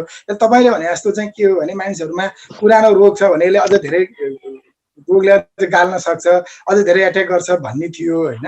त्यो हुन सक्ला, तर मेरो हकमा चाहिँ मलाई अहिलेसम्म त्यस्तो कुनै रोग देखिएको थिएन। तर जब मलाई कोभिड देखेर 81 जब म अहिले पनि सम्झन्छु कि भेन्टिलेटरमा पुगेँ, तब मलाई थाहा भयो कि यो एकदमै त्यति सामान्य रोग छैन। यदि हामी जस्तो युवाहरूलाई यसरी सजिलै ढालिदिन सक्छ भने त अझ धेरै रोगीहरूलाई झनै धेरै असर गर्न सक्छ। त्यसैले यो तपाईँले अहिले भने जस्तो बाहिर अलिक फ्रन्टलाइनमा हिँड्नेहरू पनि अलिक बढी हेलचेक्राइ गरेको कुरा, अहिले बजारतिर जाँदा पनि अलिक बढी हेलचेक्राइ गरेको कुरा चाहिँ पाइएको छ, त्यो नपाइएको चाहिँ होइन। तर अब यो एउटा कुरा चाहिँ के हामीले बुझ्नु पर्यो भने यो महामारी भएको कारणले कसरी सर्छ, के सर्छ, आफूलाई सर्दै गर्दा सबै घर परिवार समाजलाई पनि सर्ने भएको कारणले अलिकति सचेत सावधान चाहिँ पक्कै बन्नु पर्यो, किनकि चाडबाड पनि हामी नजिकिँदै गर्दैछौँ। त्यसैले मेरो फेरि तपाईँ मार्फत फेरि एउटा आग्रह के हो भने म हस्पिटलमै बस्दा पनि म जस्तो धेरै युवा साथीहरू पनि त्यहाँ कोभिड सङ्क्रमण भएर आउनु भएको थियो। मभन्दा पनि धेरै सिरियस मान्छेहरू पनि टेकु हस्पिटलमा मैले देखेँ। 2 जना मान्छेहरू जो एकदम वृद्ध हुनुहुन्थ्यो, एकजना 40-45 वर्षको मान्छेको पनि एउटा निधन भयो, हामी त्यहाँ हुँदै गर्दा पनि निधन भयो। त्यसैले यो हस्पिटलमा पुग्दै गर्दाखेरिको क्षण चाहिँ साँच्चै काली लाग्दो हुँदो रहेछ। जसरी अहिले हामीले बाहिर हेर्दा केही पनि होइन भनिरहेका छौँ। त्यसैले मेरो अन्तिममा अहिले फेरि पनि के छ, पुनः आग्रह के छ भने तपाईँ हामीले जति सक्छौँ त्यति सावधान चाहिँ भएर बसौँ। घरमा बस्छौँ भने पनि अलिक छुट्टै बसौँ। पसलतिर जाँदा, सहर बजारतिर जाँदा पनि अलिकति स्वास्थ्यको ख्याल गरौँ। सामान्य स्वास्थ्यको न्यूनतम मापदण्ड चाहिँ पुरा गरौँ। किनकि यो रोग लागिसके पछाडि हेर्नुहोस्, सामान्य अवस्थामा मान्छेहरू जो युवाहरू पनि साँच्चै भेन्टिलेटरमा पुग्न पर्ने अथवा अन्तिम अवस्थासम्म पनि सङ्घर्ष गर्नुपर्ने अवस्था पनि देखियो। त्यस कारणले गर्दा अलिक सावधान रहन्छ मेरो पुनः आग्रह छ। धन्यवाद। शैलेशजीसँग म जोडिन चाहन्छु। शैलेशजी, तपाईँ घरमै बसेर आफूलाई चाहिँ निको पार्नुभयो। तपाईँको अब तपाईँले भनेअनुसार तपाईँ प्रेसरको रोगी हुनुहुन्छ, सुगरको रोगी हुनुहुन्छ। अब विष्णुजीको अनुभव सुनिसक्नु भएको छ। उहाँ खेलाडी हुनुहुन्छ, केही रोग बिना रोगमा पनि उहाँ चाहिँ यसरी बस्नुभयो कि सम्झिँदा पनि अहिले मलाई काली लाग्छ भनेर उहाँले जानकारी गराइसक्नु भएको छ। तपाईँको अनुभव बताइदिनुहोस् न। त्यस्तो मलाई त्यो सुगर रोगी भएर पनि, लिभर रोगी भएर पनि मलाई चाहिँ त्यस्तो खासै असर गरेन। तर चाहिँ मलाई चाहिँ त्यो कोरोनाले जुन त्यो पिरियड थियो 6-7 दिन चाहिँ अलिकति साह्रै नै दुःख थियो है। ढाड दुख्ने, अनि त्यहाँबाट खोकी लाग्ने कुरा। अब फोनहरू पनि त्यतिकै आइरहेको थियो, फोनमा कुरा गर्न पनि त्यतिकै गाह्रो भइरहेको थियो। अनि त्योभन्दा पनि सबभन्दा एउटा भनौँ छिमेकीको कुरा हुन्छ नि, एउटा सबभन्दा टोल छिमेकीमा बसेपछि छिमेकीमा चाहिँ सबभन्दा पीडा भयो एउटा कुरा मलाई चाहिँ सबैले देखेको कुरा चाहिँ। त्यो छिमेकीले चाहिँ छिमेकीमा चाहिँ के भयो भने मेरो छोरा पनि थियो। अनि हामीहरू त सबैजना अब होम आइसोलेसनमै भनौँ न बसिया जस्तै गरेर अब कोही पनि बाहिर ननिस्किन, होम घरै सिल गरे जस्तो गऱ्यौँ हामीले। निस्केनौँ, अब कसैलाई निस्किन पनि दिएनौँ। अनि अब टोलमा के भयो भने एउटा तरकारी, हामी जहिले तरकारी लिन जाने होइन ठाउँमा, यो त शैलेशको छोरा हो नि, यो त यो तपाईँको यो शैलेशको छोरालाई किन तरकारी लिन दिएको भन्दै उहाँ बिहान चोकमा पुरा हल्ला गरेर होइन त्यो तरकारीवालाको तरकारी व्यापारै बन्द गराइदियो। यस्तो यस्तो अनि बाहिर निस्किने कुरामा पनि धेरैले अनि कुराहरू काटे होइन। अनि बाहिरबाट हेर्ने बेलामा पनि यो त कोरोना भर्खर, हामी त त्यतिखेर भर्खर लागेको थियो काठमाडौँमा होइन। अनि यो त कोरोना लागेको घर यो भन्दै अनि त्यस्तो त्यस्तो चिजहरू गरे क्या। अनि त्यो एउटा चाहिँ अलिकति छिमेकीमा पनि अलिकति नराम्रो चाहिँ त्यो छिमेकीले गर्ने प्रभावहरू यो चाहिँ एकदम खतम छ। यसलाई पनि सुधार्नुपर्छ हाम्रो यो नेपालमा होइन। अनि लाग्नु त रोग त लाग्यो, त लागेपछि के गर्नु त होइन। अनि त्यसलाई चाहिँ अब झन् सहयोग गर्नु कता कता हो होइन। अनि अलिकति घृणा गर्ने अनि यस्तो व्यवहार गर्ने काम पनि भएको चाहिँ मैले पनि एकदम लिएको, अगाडिबाट अनुभव लिएको कुरा हो है। अनि अब त्यो बाहेक पनि अब मैले भन्नुपर्दाखेरि चाहिँ अलि यो जुन पोजिटिभ रिपोर्ट आउँछ नि, त्यो रिपोर्टलाई चाहिँ हाम्रो सरकारले चाहिँ एकदम राम्रोसँग हेरेर चाँडैका चाँडै निकालिदिनु पायो भने चाहिँ जो मान्छे अब हुन्छ नि हामी पो ल यस्तो बिरामी भएर लागेको छौँ भनेर हामी आइसोलेसनमा घरमा बस्यौँ होइन। कति त त्यो रिपोर्ट दिएको छ अनि त्यो लागेको रहेछ भने पनि धेरै मान्छेहरू हिँडिरहेको छ। त्यसले गर्दाखेरि पनि अहिले काठमाडौँमा सरेको चाहिँ केही कारण जस्तो लाग्छ। त्यो भएको भएर पनि अब सरकारले चाहिँ यसलाई चाहिँ एकदम कन्ट्रोलमा राख्नुपर्छ जस्तो मेरो अनुभव है। अनि अब औषधिको कुरा गर्ने हो भने चाहिँ म रोगी भएर पनि त्यस्तो खासै मलाई चाहिँ त्यो प्रभाव चाहिँ पारेन। मलाई चाहिँ त्यो दीर्घ रोगी भए पनि मलाई चाहिँ त्यस्तो चाहिँ असर गरेन। तर अब मैले खानेकुरामा भने चाहिँ मैले गुर्जो पानीले चाहिँ मलाई चाहिँ एकदम राम्रो गर्यो है। म यो गुर्जो पानीलाई चाहिँ एकदम आधा घन्टामा मैले थर्मसमा राखेर यस्तो पिएँ है। मलाई त खोकी लागिरहेको थियो। अनि त्यसले चाहिँ मलाई चाहिँ राम्रो गर्यो है। अनि अरू औषधि भनेको त अनि त्यो अब नर्मल अब त्यो ढाड दुखिरहेको थियो, पेन किलर खाएँ। अनि अब खोकी लागेको थियो, कफ सिरप खाएँ। अनि त्यही हो। अब मैले एक्सर्साइज चाहिँ फिजिकल एक्सर्साइज चाहिँ थोडो गरेँ, मैले बिहान बेलुकै एक्सर्साइज गरेँ है त्यस्तो बिरामी हुँदाखेरि पनि। अनि त्यसले गर्दा चाहिँ मैले चाहिँ निको चाहिँ पारेँ है यसरी चाहिँ। धन्यवाद। मिङमारजी, तपाईँको अनुभव सुनाइदिनुहोस् न। तपाईँ कोरोना पोजिटिभ भइसकेपछि तपाईँलाई साथीभाइहरूले अब सँगै काम गर्ने सहकर्मी मित्रहरूले र अनि परिवारमा अनि छिमेकीमा अब शैलेशजीको जस्तै घटना तपाईँमा दोहोऱ्यो अथवा होइन, तपाईँलाई सबैले नर्मल रूपमा कोरोना भनेको सबैलाई एकचोटि लाग्छ, हामीले सचेत हुने हो, कस्तो किसिमको व्यवहार पाउनुभयो तपाईँले चाहिँ? मलाई चाहिँ खासै त्यो कुराहरू त्यस्तोहरू समस्या मलाई चाहिँ आइपरेन। जस्तो मलाई चाहिँ मसँगै हुने बहिनी पनि फ्रन्ट लाइनमै काम गर्ने, स्वास्थ्य क्षेत्रमै काम गर्ने हुँदाखेरि मलाई चाहिँ सँगै अफिस पनि आउजाउ गर्ने हुँदाखेरि मलाई सबैभन्दा ठुलो चिन्ता चाहिँ बहिनीमा पनि सर्छ कि भन्ने, अनि त्यसपछि मेरो आफ्नो फ्यामिलीमा अरू बच्चाहरूमा सर्ला कि भन्ने चाहिँ एकदमै चिन्ता थियो। जब चाहिँ म सङ्क्रमित भएको रिपोर्ट आइसकेपछि म तुरुन्तै आइसोलेसनमा गएँ। त्यस लगत्तै चाहिँ भोलिपल्ट बिहानै जुन मेरो फ्यामिलीको बहिनी लगायतको लागि चाहिँ लिनको लागि फेरि एम्बुलेन्स नगरपालिकाले व्यवस्थापन गरेर लिनका लागि चाहिँ आइसकेपछि उनीहरू क्वारेन्टिनमा बस्न थाले। म आइसोलेसनमा बस्दाखेरि पनि त्यहाँको वातावरण एकदमै राम्रो थियो, जुन चाहिँ त्यहाँको व्यवस्थापन क्षेत्रीय आइसोलेसन थियो, जुन चाहिँ 4वटा पालिकाहरू मिलेर चाहिँ संयुक्त रूपमा चाहिँ सञ्चालन गरेको थियो। त्यसो हुँदाखेरि व्यवस्थापनको हिसाबमा पनि सबै ठिक थियो। मैले औषधिको रूपमा त्यस्तो केही पनि खाएन, त्योभन्दा पनि एउटा आयुर्वेदिक औषधिहरू दिनुभएको थियो। त्यो पनि 3-4 दिनपछि मसँग कुनै पनि लक्षण नहुँदाखेरि म चाहिँ एउटा कोठामा गएँ, बसेँ र त्यस्तो भयो। कुनै त्यस्तो पारिवारिक र अरू समाजले त्यस्तो केही पनि भएन, त्यति धेरै हल्ला खल्ला जस्तो पनि भएन। म आएँ, त्यसपछि चाहिँ अफिसमा जो चाहिँ मसँग चाहिँ जति पनि एकदमै क्लोज भएर काम गर्ने साथीहरू पनि त्यसपछि लगतै PCR हुँदाखेरि कसैको पनि रिपोर्ट चाहिँ पोजिटिभ आएन, सबैभन्दा खुसी चाहिँ। अनि त्यसपछि फ्यामिलीको पनि नेगेटिभ आयो र मेरो अफिसको पनि मेरो कारण कसैको पनि पोजिटिभ आएन, त्यसमा खुसी पनि भयो। र त्यस लगतै चाहिँ मेरो अफिसको MD सरले चाहिँ कुनै पनि समस्या पर्यो भने अफिस छ, संस्था छ भनेर बेला चाहिँ त्यो एउटा मनोबल बढाउने कुराहरू गरिरहनु भएको थियो। परिवारको सदस्यहरूको त भइ नै हाल्यो, साथीभाइहरूले पनि त्यस्तो केही छैन भन्ने कुरा हो। त्यस्तो चाहिँ मलाई चाहिँ कुनै पनि गाह्रो अप्ठ्यारो त्यस्तो केही पनि भएन। केही समयपछि मेरो फ्यामिलीको पनि नेगेटिभ आयो, अफिसको साथीहरूको पनि नेगेटिभ आइसकेपछि सङ्क्रमित त म मात्रै थिएँ। मलाई त्यस्तो फेरि अप्ठ्यारो हुने त्यस्तो केही पनि थिएन। जबकि म एम्बुलेन्स चढ्दै गर्दाखेरि पनि मैले ज्वरो नापेको थिएँ। मलाई ज्वरो चाहिँ के पो बढ्छ कि भन्ने मात्रै थियो। त्यो बेला नाप्दाखेरि पनि मसँग 98.3 मात्रै थियो, एकदमै नर्मल थियो। मेरो ज्वरो सबै ठिक थियो, केही समस्या थिएन। म मेलम्चीकोले व्यवस्थापन गरेको मेलम्ची भन्दा अलिकति 3-4 किलोमिटर यता बनपाटीको आइसोलेसन वार्डमा गएर बसिसकेपछि चाहिँ मलाई त्यस्तो केही पनि समस्या भएन। र समाजले पनि त्यस्तो हेर्ने चाहिँ अब बाहिर कुरो त काट्यो होला। अब मैले कता सुनेको चाहिँ फलानाको छोराछोरीहरू त सबै चाहिँ क्वारेन्टिनमा आएर बस्यो अरे भन्नेसम्म चाहिँ सुन्यो। त्यसपछि मैले त्यति धेरै त्यहाँ गएर घुलमिल हुने अनि त्यो पनि पाएन। म लगतै फेरि ठिक भइसकेपछि म लक्षणहरू पनि नभइसके म अफिसमा फर्केर नियमित काम गरिरहेको छु। धन्यवाद। प्रमिलाजी, म तपाईँसँग जोडिन चाहन्छु। तपाईँ अहिले सङ्क्रमित हुनुहुन्छ, आइसोलेसनमा बसिरहनु भएको छ। तपाईँको परिवारमा चाहिँ कसैको अब नेगेटिभ छ कि अब चेकै गर्नुभएको छैन कि अथवा पोजिटिभ आएको छ तपाईँलाई? अब तपाईँ अहिले हस्पिटलमै हुनुहुन्छ, जुन ठाउँमा तपाईँ काम गरिरहनु भएको छ त्यसैमा बसिरहनु भएको छ होइन? तपाईँलाई अरूले हेर्ने दृष्टिकोण चाहिँ कस्तो पाइरहनु भएको छ? कोरोना भाइरसबाट जुन पीडित हुन्छ, सङ्क्रमित हुन्छ, उहाँहरूलाई उपचार गरेर आफ्नो ज्यान नै बाजी राखेर उपचार गराएर पठाउने डाक्टरहरूलाई सङ्क्रमित हुँदाखेरि बानेश्वरमा चाहिँ एउटा ढुङ्गा मुडा गर्ने काम पनि भयो होइन? नाराबाजी गर्दै घरसम्म एउटा नराम्रो काम गर्यो। जुन मानिसहरूको त्यो बानी बेहोराहरू छ नि, जसले बचायो उसलाई नै त्यस्तो गर्ने अवस्थामा तपाईँको चाहिँ स्थिति कस्तो छ? तपाईँलाई केही यस्तो असरहरू परिरहेको छ अहिले? मलाई जब सिम्पटम आएर पनि अलिक कम भएर मैले यो PCR टेस्ट दिइसकेँ। त्यसपछि चाहिँ भाइको कलेजकोमा चाहिँ एडमिसन गर्नुपर्ने भएको भएर भाइ र अनि मेरो भिनाजु चाहिँ रुममा आउनु भएको हुन्छ। रुममा नै लक भएर बस्नु भएको छ अहिले।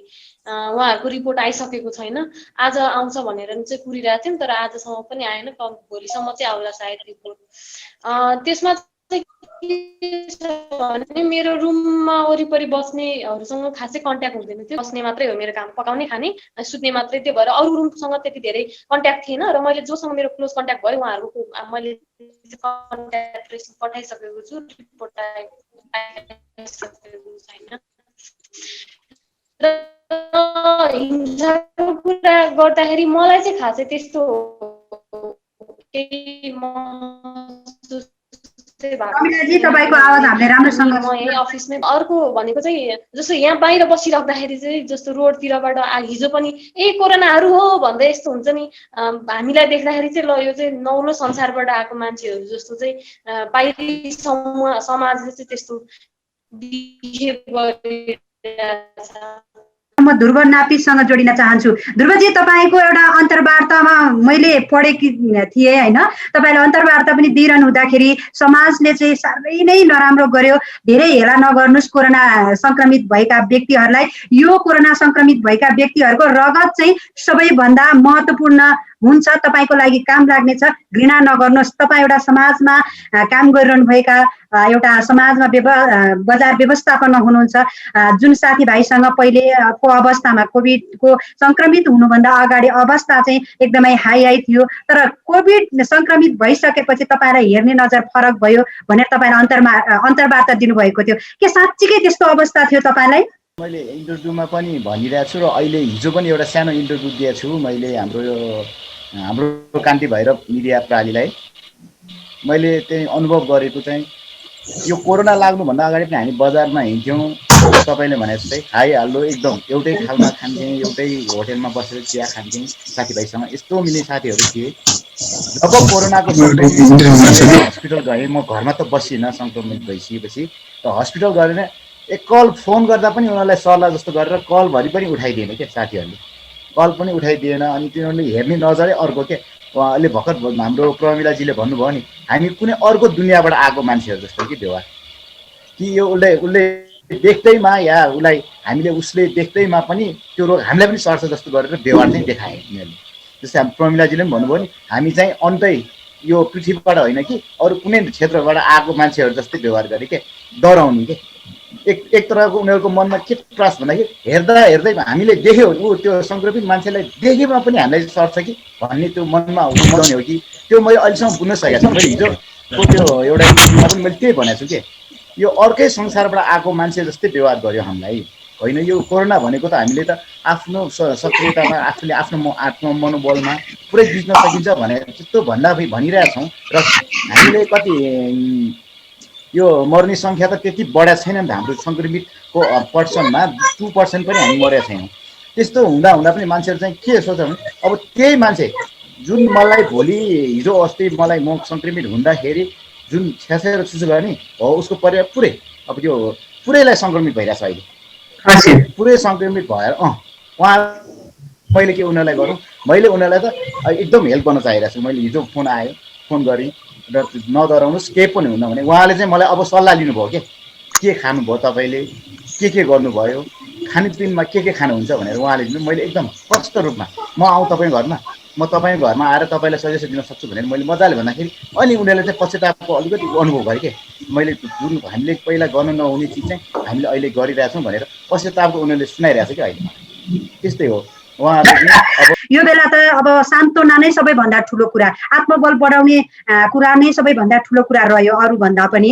अब तपाईँलाई चाहिँ यस्तो कुराहरू पाउनु भयो अथवा होइन मायाले सबैले ठिकै छ केही छैन ठिक हुन्छ भनेर तपाईँलाई चाहिँ पोजिटिभ भाइब भन्दा नेगेटिभ भाइब बढी थियो कि अथवा पोजिटिभ भाइब बढी थियो तपाईँलाई चाहिँ?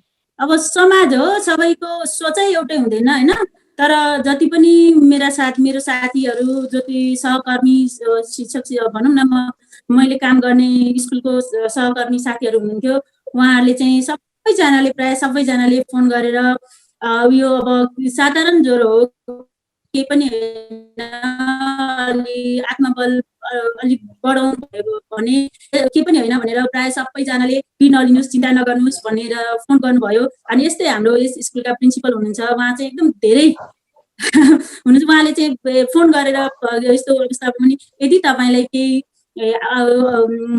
आवश्यकता परेको खण्डमा तपाईँले के आर्थिक सहयोग गर्नु परेको तपाईँलाई केही गाह्रो भइहाल्यो भने तुरुन्तै मलाई कल गर्नुहोस् है भनेर उहाँले आफ्नो भनौँ न उहाँले चाहिँ मलाई फोन मार्फत भए पनि धेरै दिनुभएको छ।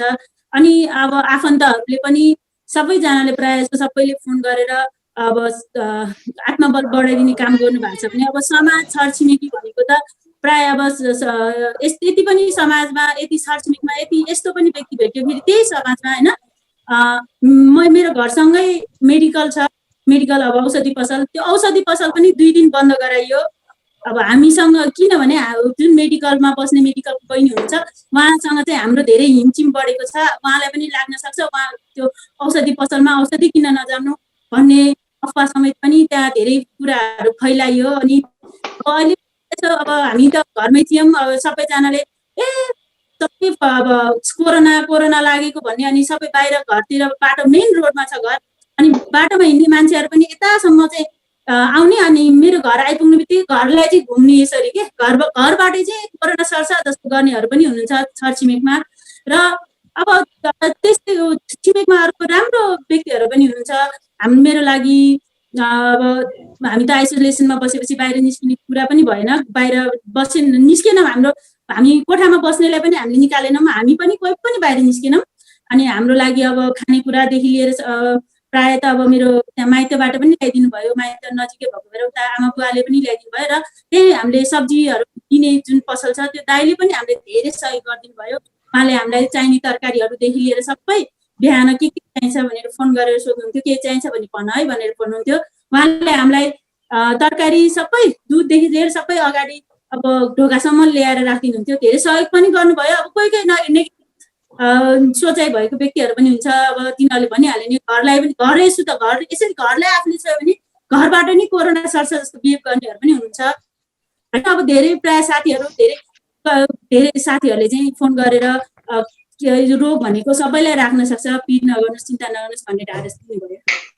धन्यवाद। विष्णुजीसँगै जोडिन चाहन्छु। विष्णुजी, हामी सञ्चार जगतमा काम गरिरहेका छौँ। पछिल्लो समयमा अब सञ्चारकर्मी जो साथीहरू हुनुहुन्छ हाम्रो धरनासम्म बस्नुपर्ने अवस्था आयो। तपाईँले जुन कार्यालयमा काम गर्नुभयो होइन, अब तपाईँको एउटा संस्थागत जुन तपाईँ टेलिभिजनमा काम हुनुहुन्छ, तपाईँले त्यो संस्थाले चाहिँ त्यो तपाईँको यो पीडाको अवस्थामा चाहिँ कस्तो किसिमको तपाईँले सान्त्वना पाउनुभयो, तपाईँलाई कस्तो किसिमको म्यासेजहरू पठाउनु भयो, फोन आयो, तपाईँको पनि अनुभव बताइदिनुहोस् न। रोजिनाजी, म चाहिँ एक हप्ता चाहिँ अफिसकै सल्लाह अनुसार नै म एक हप्ता घरमा बस्छु आराम गर्छु भनेर आएको थिएँ। अफिसले सहयोग नै गरेको थियो। त्यसपछि जब म एक हप्ताको बिचमा टाइममा थिएँ त्यो बेला मेरो पिसिआर टेस्ट भयो। पिसिआर टेस्टमा जब मेरो रिपोर्टै पोजिटिभ आयो, रिपोर्ट पोजिटिभ आउने बित्तिकै मैले अफिसलाई खबर गरेँ मलाई एकदम गाह्रो भयो भनेपछि अफिसकै थ्रु मार्फत अफिसको न्युज सम्पादक डेपुटी सम्पादकहरू मार्फत नै मलाई चाहिँ हस्पिटलसम्म पुग्ने व्यवस्था भएको थियो र हस्पिटलसम्म मलाई एकदमै उहाँहरूले एम्बुलेन्स नआइपुग्दा पनि पटक पटक फोन गरेर एम्बुलेन्स आयो कि आएन के छ कसो भनेर जबसम्म म हस्पिटल पुगेको थिइनँ इमर्जेन्सीमा पुगेको थिइनँ त्यो बेलासम्म मलाई उहाँले फोन गरिरहनु भएको थियो। जब म इमर्जेन्सीमा पुगिसके पछाडि मेरो चाहिँ जब परीक्षणहरू सुरु भयो त्यो परीक्षण सुरु भएपछि उहाँले मलाई तारन्तार मेसेज गरिरहनु भएको थियो। सहकर्मी साथीहरूले एकदमै धेरै फोन गर्नुभएको थियो। अफिसबाट पनि के गर्नुपर्छ कसो छ त्यो मैले डक्टरलाई पनि एकचोटि भनेको छु, नआत्तिनुहोस् के हुन ठिक हुन्छ भन्ने ढङ्गमा सान्त्वना दिने चाहिँ मलाई पटक पटक हरेक दिन जस्तो चाहिँ कम्तीमा मलाई अफिसको एमडी सरले पनि मेसेज गर्नुभएको थियो। अफिसको सम्पादकजीहरू, अफिसका सहकर्मी साथीहरू, अफिसबाट एचआरका सरहरूले पनि एकदमै फोन गर्नुभएको थियो, राम्रो रेस्पोन्स गर्नुभएको थियो। त्यो रेस्पोन्स गर्दै गर्दाखेरि दुईवटा कुरा चाहिँ आफूलाई अनुभूति हुँदो रहेछ कि एउटा दुःख परेको बेला मलाई कसले सक्यो भन्ने चाहिँ मान्छेले अलिक बढी फिलिङ्स गर्दो रहेछ, अलिकति मान्छेले सोच्दो रहेछ अनि अलिकति मान्छेलाई चाहिँ मनोबल बनाउने कुरा मलाई सबैले सम्झिरहेछन् म ठिक हुन्छु भने जस्तो लाग्दो रहेछ एउटा। अर्को चाहिँ जहाँ अफिसमा काम गर्यो साथीभाइ शुभेच्छुकहरूले पनि कुरा गरी फोन गर्नुभयो अथवा स्वास्थ्य लाभको कामना मेसेज गरिरहनु भएको थियो। उहाँहरूले चाहिँ फेसबुकका मेसेन्जरमा पनि मेसेज गरिरहनु भएको थियो। उहाँले वालमा पनि लेखेर चाहिँ स्वास्थ्य लाभको कामना गरिरहनु भएको थियो। कति साथीहरू मेसेज गरिरहनु भएको थियो, रिप्लाई नै गर्न भ्याइएको थिएन। त्यसो गर्दाखेरि चाहिँ एकातिर अफिसले पनि राम्रो रेस्पोन्स गर्यो, अर्कोतिर साथीभाइ शुभचिन्तकहरूले पनि अस्पतालमै घर गएर भर्ना भएको छ भनिसके पछाडि चाहिँ एकदमै धेरै चासो र चिन्ता लिनुभयो। त्यसपछि पनि म अहिले जब डिस्चार्ज भएर घर आइपुगेको छु, घर आइपुगेपछि धेरै साथीहरूले अहिले पनि मलाई एकदमै फोन गरिरहनुहुन्छ कस्तो भयो के लक्षण देखियो, मलाई पनि त्यस्तै सिम्टम देखिन लागेको छ, मलाई पनि त्यस्तै हुन लाग्यो कि भन्ने ढङ्गको कतिले सोध्नुहुन्छ भने कतिले चाहिँ तपाईँ जस्तो मान्छे कसरी हस्पिटलसम्म पुग्नुभयो र हस्पिटलबाट कसरी फर्कनुभयो अनुभव सुनाइदिनु भन्नुहुन्छ। कति साथीहरूले चाहिँ यो सिम्टम्स अगाडि देखिन थाल्यो के हो भनेर अलिकति उहाँहरू पनि त्रसित अवस्थामा रहेर सोधिरहनुहुन्छ। तपाईँहरू नआत्तिनुहोस् भनेर मैले सान्त्वना दिने गरेको छु। यसरी यो समग्र विषय हेर्दाखेरि चाहिँ अफिसले एकदमै राम्रो रेस्पोन्स गर्यो। अफिसकै रेस्पोन्सको कारणले गर्दाखेरि यो राम्रो उपचार हुन सक्यो। घर परिवार साथीभाइ शुभेच्छुक इष्टमित्र आधार एकदमै ठुलो स्वास्थ्य लाभको कामना गर्नुभयो। एकदमै धेरै स्वास्थ्यको बारेमा उहाँहरूले चाहिँ चासो चिन्ता लिइरहनु भयो, जसको कारणले गर्दा चाहिँ आज म यतिको चाँडो स्वस्थ भएर फर्केको छु र घरमा अहिले आराम गरिरहेको छु। अहिले तपाईँले अरू कुरा सोध्दै हुनुहुन्थ्यो यो जब कोभिडदेखि पछाडि चाहिँ समाजमा अलिकति तिरस्कारको जस्तो भावना, अलिकति छिचेर दूर जस्तो अथवा फलानु घरमा कोभिड देखेको छ अरे भन्ने जस्तो भावना चाहिँ जुन यो टोल समाज छिमेकमा धेरैको म अब एउटा टेलिभिजनमा काम गर्ने भएका धेरै ठाउँमा पाएको छु। तर मेरो हकमा चाहिँ के भयो भने म एक हप्ता आइसोलेसन थिएँ, कसैलाई थाहै दिएन। जुन दिन कोभिडको पोजिटिभ देखेको त्यो दिन म हस्पिटल गएर ठिक भएर नेगेटिभ निस्केपछि म घरमा आएँ। त्यो हुँदाखेरि चाहिँ तल कोभिड देखेको थियो, अहिले कस्तो छ भन्ने भन्दा बाहेक त्यो लेभलको चाहिँ भएन। तर समाजमा त्यो खालको अहिले पनि मान्छेहरूमा भावना छ कोभिड देखिसके पछाडि चाहिँ एकदमै यो चाहिँ एकदमै नराम्रो हो भन्ने जसरी पढे लेखेकै बुझेकै मान्छेहरू पनि त्यो भनिरहेको अवस्था चाहिँ छ। तर पछिल्लो समय जब एकदमै कोभिड सङ्क्रमितहरू धेरै बढिरहेका छन् र मान्छेहरू एकदमै धेरै सतर्क भएको कारणले त्यो चाहिँ बिस्तारै बिस्तारै घट्दो छ र हामी पनि कम्तीमा अब त्यो भावनालाई चाहिँ बिस्तारै घटाउँदै लानुपर्छ। यो केही होइन, आखिर चाहिँ सामान्य जोसुकै पनि सङ्क्रमित हुनसक्छ, तपाईँ पनि कुनै बेला सङ्क्रमित हुन सक्नुहुन्छ भन्ने भावना विकास गर्न सक्यो भने मानिसहरूमा यो छिछि र दूर दूर होइन कि अझ सामाजिक इन्टिमेसीको रूपमा चाहिँ यो सोसल डिस्टेन्सिङ होइन, सोसल इन्टिमेसी चाहिँ अझ बढी धेरै कायम हुन्छ र अझै धेरै चाहिँ यो कोभिडसँग लड्न हामी सक्छौँ भन्ने चाहिँ मलाई लाग्छ। शैलेशजी, तपाईँसँग म पुनः जोडिन चाहे, तपाईँले पनि यो जानकारी गराइदिनुहोस्। कोरोना कोभिडको त्यो सङ्क्रमित भइसकेको अवस्थापछि तपाईँले कुन कुन किसिमको चाहिँ औषधिहरू खानुभयो र तपाईँलाई चाहिँ स्वास्थ्य कर्मी जुन डाक्टरहरूले चाहिँ कस्तो किसिमको औषधि खानुपर्छ भनेर तपाईँलाई सल्लाह दिनुभयो? तातो पानी अनि कति टाइममा खाने, कति टाइम खाने, अब तपाईँले अब कति कुराहरू ज्वरो आइसकेपछि मान्छेहरू नुहाउन पनि डराउँछ होइन, अब त्यसपछि खोकी लाग्ने हुन्छ, खोकीको औषधि खानुपर्ने रहेछ कि रहेन रहेछ, त्यो सँगसँगै बेसार पानी हामीले पर्याप्त मात्रामा बेसार पानी खानुपर्छ, बेसार पानी खानुपर्छ, अदुवा पानी खानुपर्छ भनेर एउटा नारा जस्तो भइरहेको छ नि। अब यो जे कुरा पनि धेरै खाएपछि उल्टो असर गर्छ भन्ने कुरा पनि छ नि। अब तपाईँलाई चाहिँ डाक्टरले चाहिँ कस्तो किसिमको सल्लाह दिनुभयो? औषधिहरू यो खानुपर्छ, तपाईँले खानपिनमा यो ध्यान दिनुहोस्, यो कुरा चाहिँ नखानुहोस्, यो कुरा बढी खायो भने तपाईँलाई चाहिँ अझ बढी असर गर्छ भन्ने कुरामा चाहिँ कस्तो कुराहरू सल्लाह दिनुभयो तपाईँलाई चाहिँ डाक्टरहरूले? र जो कोरोना सङ्क्रमित हुनुहुन्छ, अहिले आइसोलेसनमा बसिरहनु भएका व्यक्तिहरूले पनि तपाईँबाट जानकारी पायोस् कि यो कुरा चाहिँ बढी खायो भने हामीलाई असर हुन्छ भन्ने कुरामा चाहिँ थाहा होस् अथवा जानकारी पाओस्। यो यस्तो कुरामा चाहिँ मलाई डक्टरले चाहिँ कुनै सल्लाह दिएन होइन। अब म त त्यहाँबाट आइसकेपछि 6 दिनपछि रिपोर्ट आएपछि त्यो पनि उताबाट के अरे टेकुबाट आयो। अनि त्यसपछि म घरैमा बसिरहेको थिएँ। अनि घरमा बस्दाखेरि अब एउटा पहिला जाँदाखेरि चाहिँ खोकी लगाइरहेको थियो भन्थे, अनि खोकीको एलर्जीको औषधि थियो, अनि त्यहाँबाट कफ सिरप एउटा दिएर पठाएको थियो, अनि त्यो दुख्ने कम हुने औषधि दिएको थियो। खासै त्यस्तो औषधिहरू केही पनि दिएको थिएन। अनि यो स्वास्थ्य मन्त्रालयले निकालेको थियो एउटा यस्तो औषधि खानुपर्छ कोभिडमा भन्ने, त्यो मन्त्रालयले निकालेको एउटा थियो त्यो लिस्ट। अनि त्यो औषधिहरू चाहिँ मैले आफैले किन्न लगाएर अनि त्यो चाहिँ खाएँ होइन। अनि के अरे त्यस्तो भिटामिनहरू के थियो त्यो औषधिहरू खाएँ। अनि त्यसमा पनि विशेष त मैले फोकस चाहिँ के गरेँ भने मैले गुर्जो पानीलाई नै फोकस गरेँ। अनि गुर्जो पानी नै खाएँ, बेसार हालेर ज्वानो हालेर होइन। अनि त्यो खाएँ बरु आधा घन्टामा मैले त्यो चाहिँ थर्मोसमा राखेर अनि राखेर मैले आधा त्यो पिएँ। अनि त्यसमा चाहिँ फलफुलहरू अब ताकतिलो बन्नुपर्छ भनेर चाहिँ फलफुल अचारहरू अनि अब जस्तै त्यही चिजहरू मात्र खाएँ। नुहाउने कुरामा पनि मैले नुहाएँ, त्यो नुहाउँदाखेरि पनि केही पनि असर गरेन होइन। अब सबभन्दा ठुलो कुरो चाहिँ कस्तो हुँदो रहेछ भने एउटा मलाई चाहिँ सबभन्दा मैले भने अब हाम्रोमा चाहिँ हौसला चाहिँ तिनीमा साथीभाइले भने जस्तो हौसलाले गरेर नि म चाहिँ बढी चाहिँ एकदम डह्रो भएको जस्तो मैले महसुस गरेँ। साथीभाइहरूले धेरैले फोन गरेर हौसला दिए, केही हुन्न, कोही यस्तो हो उस्तो हो भन्ने कुराहरू गरे होइन। अनि ताकतिले खानु पनि अरू अब परिवारहरूमा पनि अब बहिनीहरूले फुपूहरूले सबैले चाहिँ अनि हौसला दिएको भएर पनि मलाई चाहिँ त्यो हौसलाले नै गरेर पनि म बलियो भएको जस्तो लाग्यो क्या मलाई चाहिँ सबभन्दा। तर त्यो हौसलाका साथमा हौसला त पाएँ मैले आफ्नो व्यक्तिहरूबाट, आफ्नो मान्छेहरू, आफ्नो आफन्तबाट। तर चाहिँ मैले चाहिँ बाहिर छिमेकीहरूबाट चाहिँ मैले चाहिँ अलिकति घिरा पाएँ होइन। सबभन्दा दुःख लागेको कुरो थियो अब यस्तो चिज चाहिँ अहिले चाहिँ अब चाहिँ भएको छैन होला जस्तो लाग्छ। त्यतिखेर हामी हुँदाखेरि चाहिँ तर चाहिँ साह्रै मेरो टोलमा चाहिँ हामी त्यहाँ 2-3 जना लागेको थियो होला। त्यसमा म तेस्रो परेँ जस्तो लाग्छ म त्यो मेरो टोलमा। अनि त्यो भएको बेला त्यतिखेर त के नै भएको जस्तो भएको थियो कि त्यो कोभिड लागेपछि हो यो कोरोना लागेको घर, यो कोरोना लागेको माथि यो शरीरलाई त यस्तो कोरोना लागेछ, यसको परिवारलाई सबैले लागेको हल्ला त त्यस्तै निस्किएको थियो कि। अनि त्यो भएको भएर उसँग चाहिँ अब लड्ने कुरोमा चाहिँ लडेँ मैले, जितेँ पनि होइन। तर त्यस्तो औषधि धेरै चाहिँ खानु परेन। भयो। धन्यवाद प्रमिला भट्टराईजी, तपाईँ अहिले सङ्क्रमित हुनुहुन्छ। तपाईँले दिन चाहिँ कसरी बिताइरहनु भएको छ, के गर्नुहुन्छ दिनभरि तपाईँले? अब तपाईँ काममा त व्यस्त हुनुहुन्न होला, तपाईँ स्वास्थ्यलाई पनि अब कमजोर भएको अवस्था, स्वास्थ्य कमजोर भएको अवस्था, तपाईँ दिन चाहिँ कसरी बिताइरहनु भएको छ अहिले? के भन्छ तातो पानी र कागती खान्छु। अनि त्यसपछि फेरि अर्को 10-15 मिनट पछाडि चाहिँ मैले कफी बनाएर खाने गरेको छु। अनि त्यस पछाडि चाहिँ हाम्रो खाजा आउँछ। अनि खाजामा चाहिँ चना अन्डा हुन्छ अनि चिया हुन्छ। त्यो खाए पछाडि म एकछिन व्यायाम गर्छु, हिँड्छु छततिर। हाम्रो आइसोलेसनमा चाहिँ किताबहरू पल्टाएर पढेर बस्छु अनि कहिले सुतिरा हुन्छु र त्यसपछि खाना खाएर पनि त्यही कोही त्यो आफूलाई सहज भइरहेको बेलामा चाहिँ म किताब पढिरहेको हुन्छु भने अलिक गाह्रो भयो भनेदेखि चाहिँ हुन्छु। ध्रुवजीसँग पुनः जोडिन चाहन्छु। ध्रुवजी, तपाईँले जुन क्वारेन्टाइनमा बसिरहनु हुँदाखेरि, आइसोलेसनमा बस्नुभयो, हस्पिटलमा बस्नुहुँदाखेरि तपाईँको चाहिँ मैले एउटा फेसबुकको वालमा देखेको, तपाईँ चाहिँ जुन अवस्थामा कोरोनाको त्यो सङ्क्रमितको अवस्थामा चाहिँ पुरा गीतहरू बजाएर, म्युजिकहरू बजाएर एकदमै नाच्नु भएको, एकदमै रमाइलो माहौल बनाउनु भएको रहेछ तपाईँले जुन हस्पिटलको अवस्थामा रहनुहुँदा पनि। कोभिडको अर्को अन्य व्यक्तिहरूसँग बसेर तपाईँले रमाइलो गरिरहनु भएको थियो। पक्कै रमाइलो थियो कि तपाईँले अब यो मनमा चाहिँ कोरोना लागिसकेको छ, अब पीडा होइन, अब आनन्द लिएर चाहिँ जिन्दगी जिउनुपर्छ भनेर चाहिँ तपाईँले रमाइलो गर्नुभएको?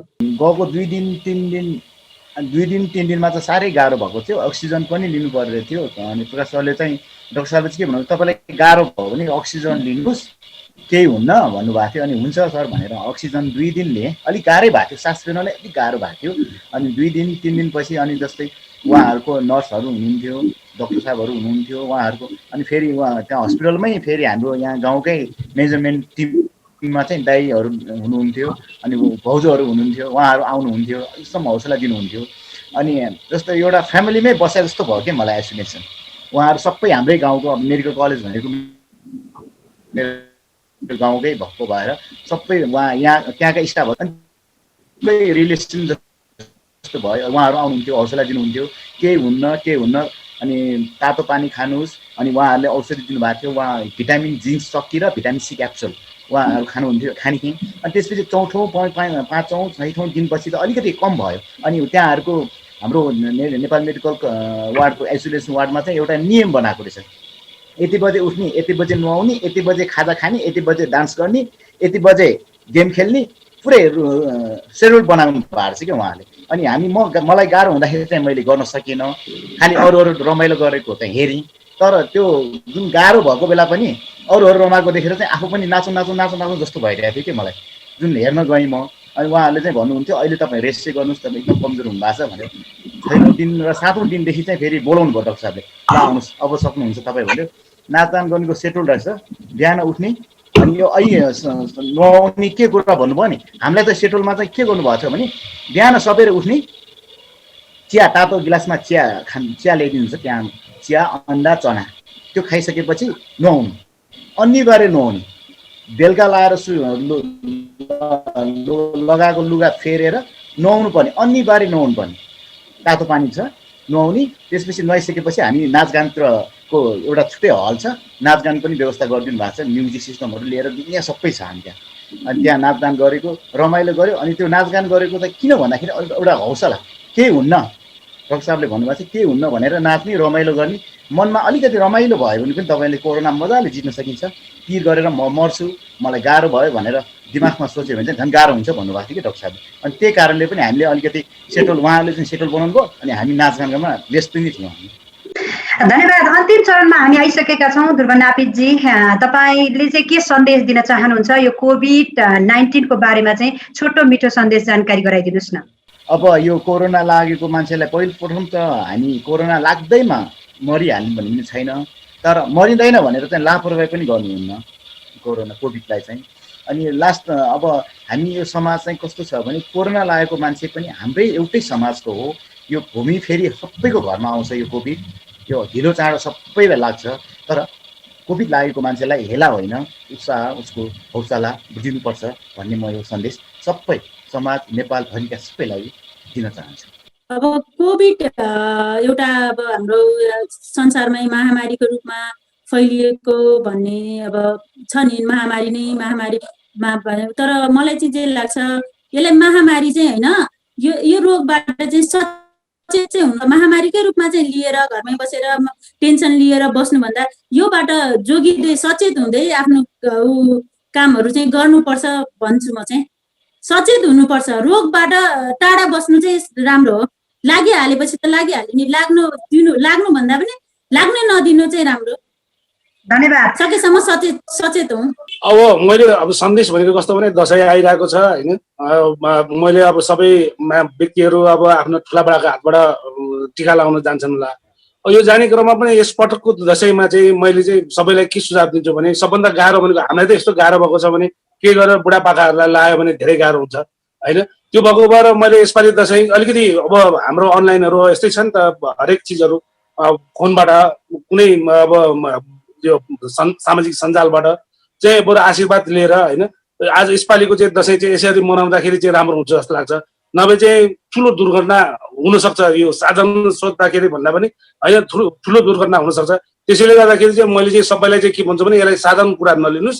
यसपालिको दशैं होइन हामी सबै बरु घर परिवारका चाहिँ म आफूले चाहिँ मनाउँ, तर जति टाढा गएर मामा मावली अरू कुनै ठाउँमा गएर टिका लाउनु जानु छ भने यसपालि टाढैबाट रहेर यसपालि आशीर्वाद चाहिँ फोनबाट या सामाजिक सञ्जालबाट चाहिँ होइन मैले लिन अनुरोध गरेँ।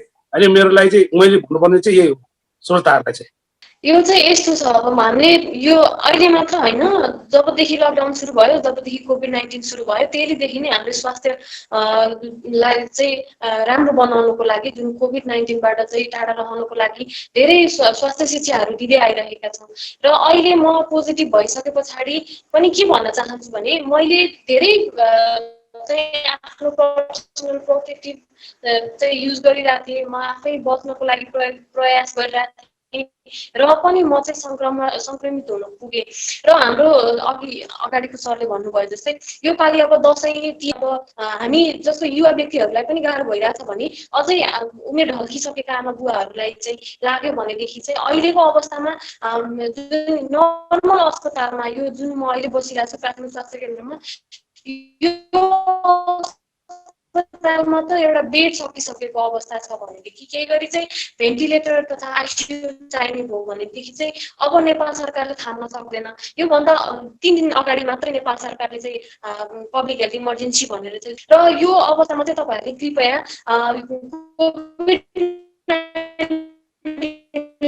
चाहिँ सामान्य नसोचिदिनु होला। हरेक अवस्थामा स्टेपमा चाहिँ आफू बच्नको लागि चाहिँ प्रयास गर्नु होला। हात धुनेदेखि लिएर गएर मास्क लाउनलाई चाहिँ तपाईँहरू नबिर्सिनु होला। र यो चाहिँ मेरो आफ्नो नजिकको साथी हो, योलाई चाहिँ छैन होला भनेर चाहिँ तपाईँहरू ट्राई नगरिदिनु होला कृपया होइन। जुन साथीलाई भेट्नु पर्ने छ अथवा उहाँहरूसँग बसेर पार्टी गर्नुपर्ने छ भनेदेखि कोभिड-19 अर्को कुरा चाहिँ के हो भने मैले मेन दिन लागेको सन्देश अर्को भनेको चाहिँ जस्तो निको भएर गइसकेको व्यक्तिहरूलाई पनि हामीलाई यहाँ जस्तो निको भएर जाने व्यक्तिहरूले पनि हामीलाई सुनाउनुहुन्छ उहाँहरूको जुन र उहाँ गइसकेपछि चाहिँ घरमा घर परिवार अथवा समाजले चाहिँ निको भएर गइसके पछाडि पनि उहाँहरूलाई चाहिँ अझै पनि टाढा त बस्नुपर्छ होइन, जोसँग पनि हुन सक्छ चाहिँ, तर जुन किसिमको नगरिदिनु होला होइन। टाढा त बस्नुपर्छ, रोगसँग टाढा बस्नुकै लागि भनेर चाहिँ त्यो पाउने हो हामीले होइन, तर जुन हिंसा हुने खालको वातावरण चाहिँ क्रिएट नगरिदिनु होला। र अर्को भनेको चाहिँ तपाईँहरूलाई केही गरी सिम्टम छ भने लुकाएर नबस्दिनु होला,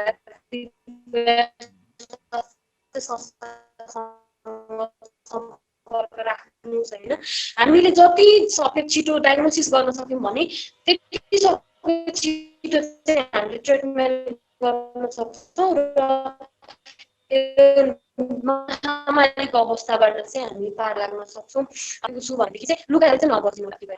आदरणीय दर्शक महानुभावहरू, हाम्रो सहभागीहरूको विचार सुनिसकेपछि, अनुभव सुनिसकेपछि तपाईहरूले पनि केही कुरा अनुभव महसुस गर्नुभयो होला कि विचार गर्नुभयो होला कि कोरोना यो साँच्चै सामान्य कुरा होइन रहेछ।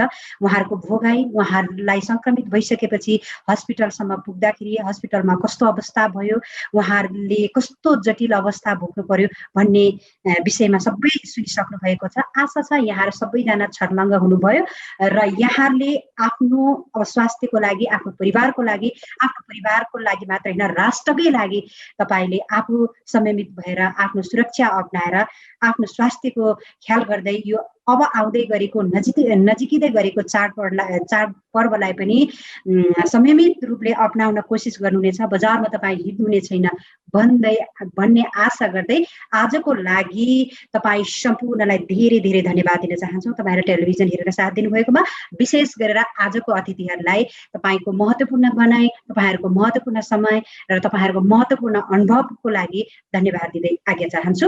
भोलि यही समय यही बेला नयाँ अतिथि नयाँ विषयवस्तुका साथ हामी उपस्थित हुनेछौँ। तबसम्मको लागि म लगायत मेरो सम्पूर्ण युनिटलाई आज्ञा दिनुहोस्। नमस्कार।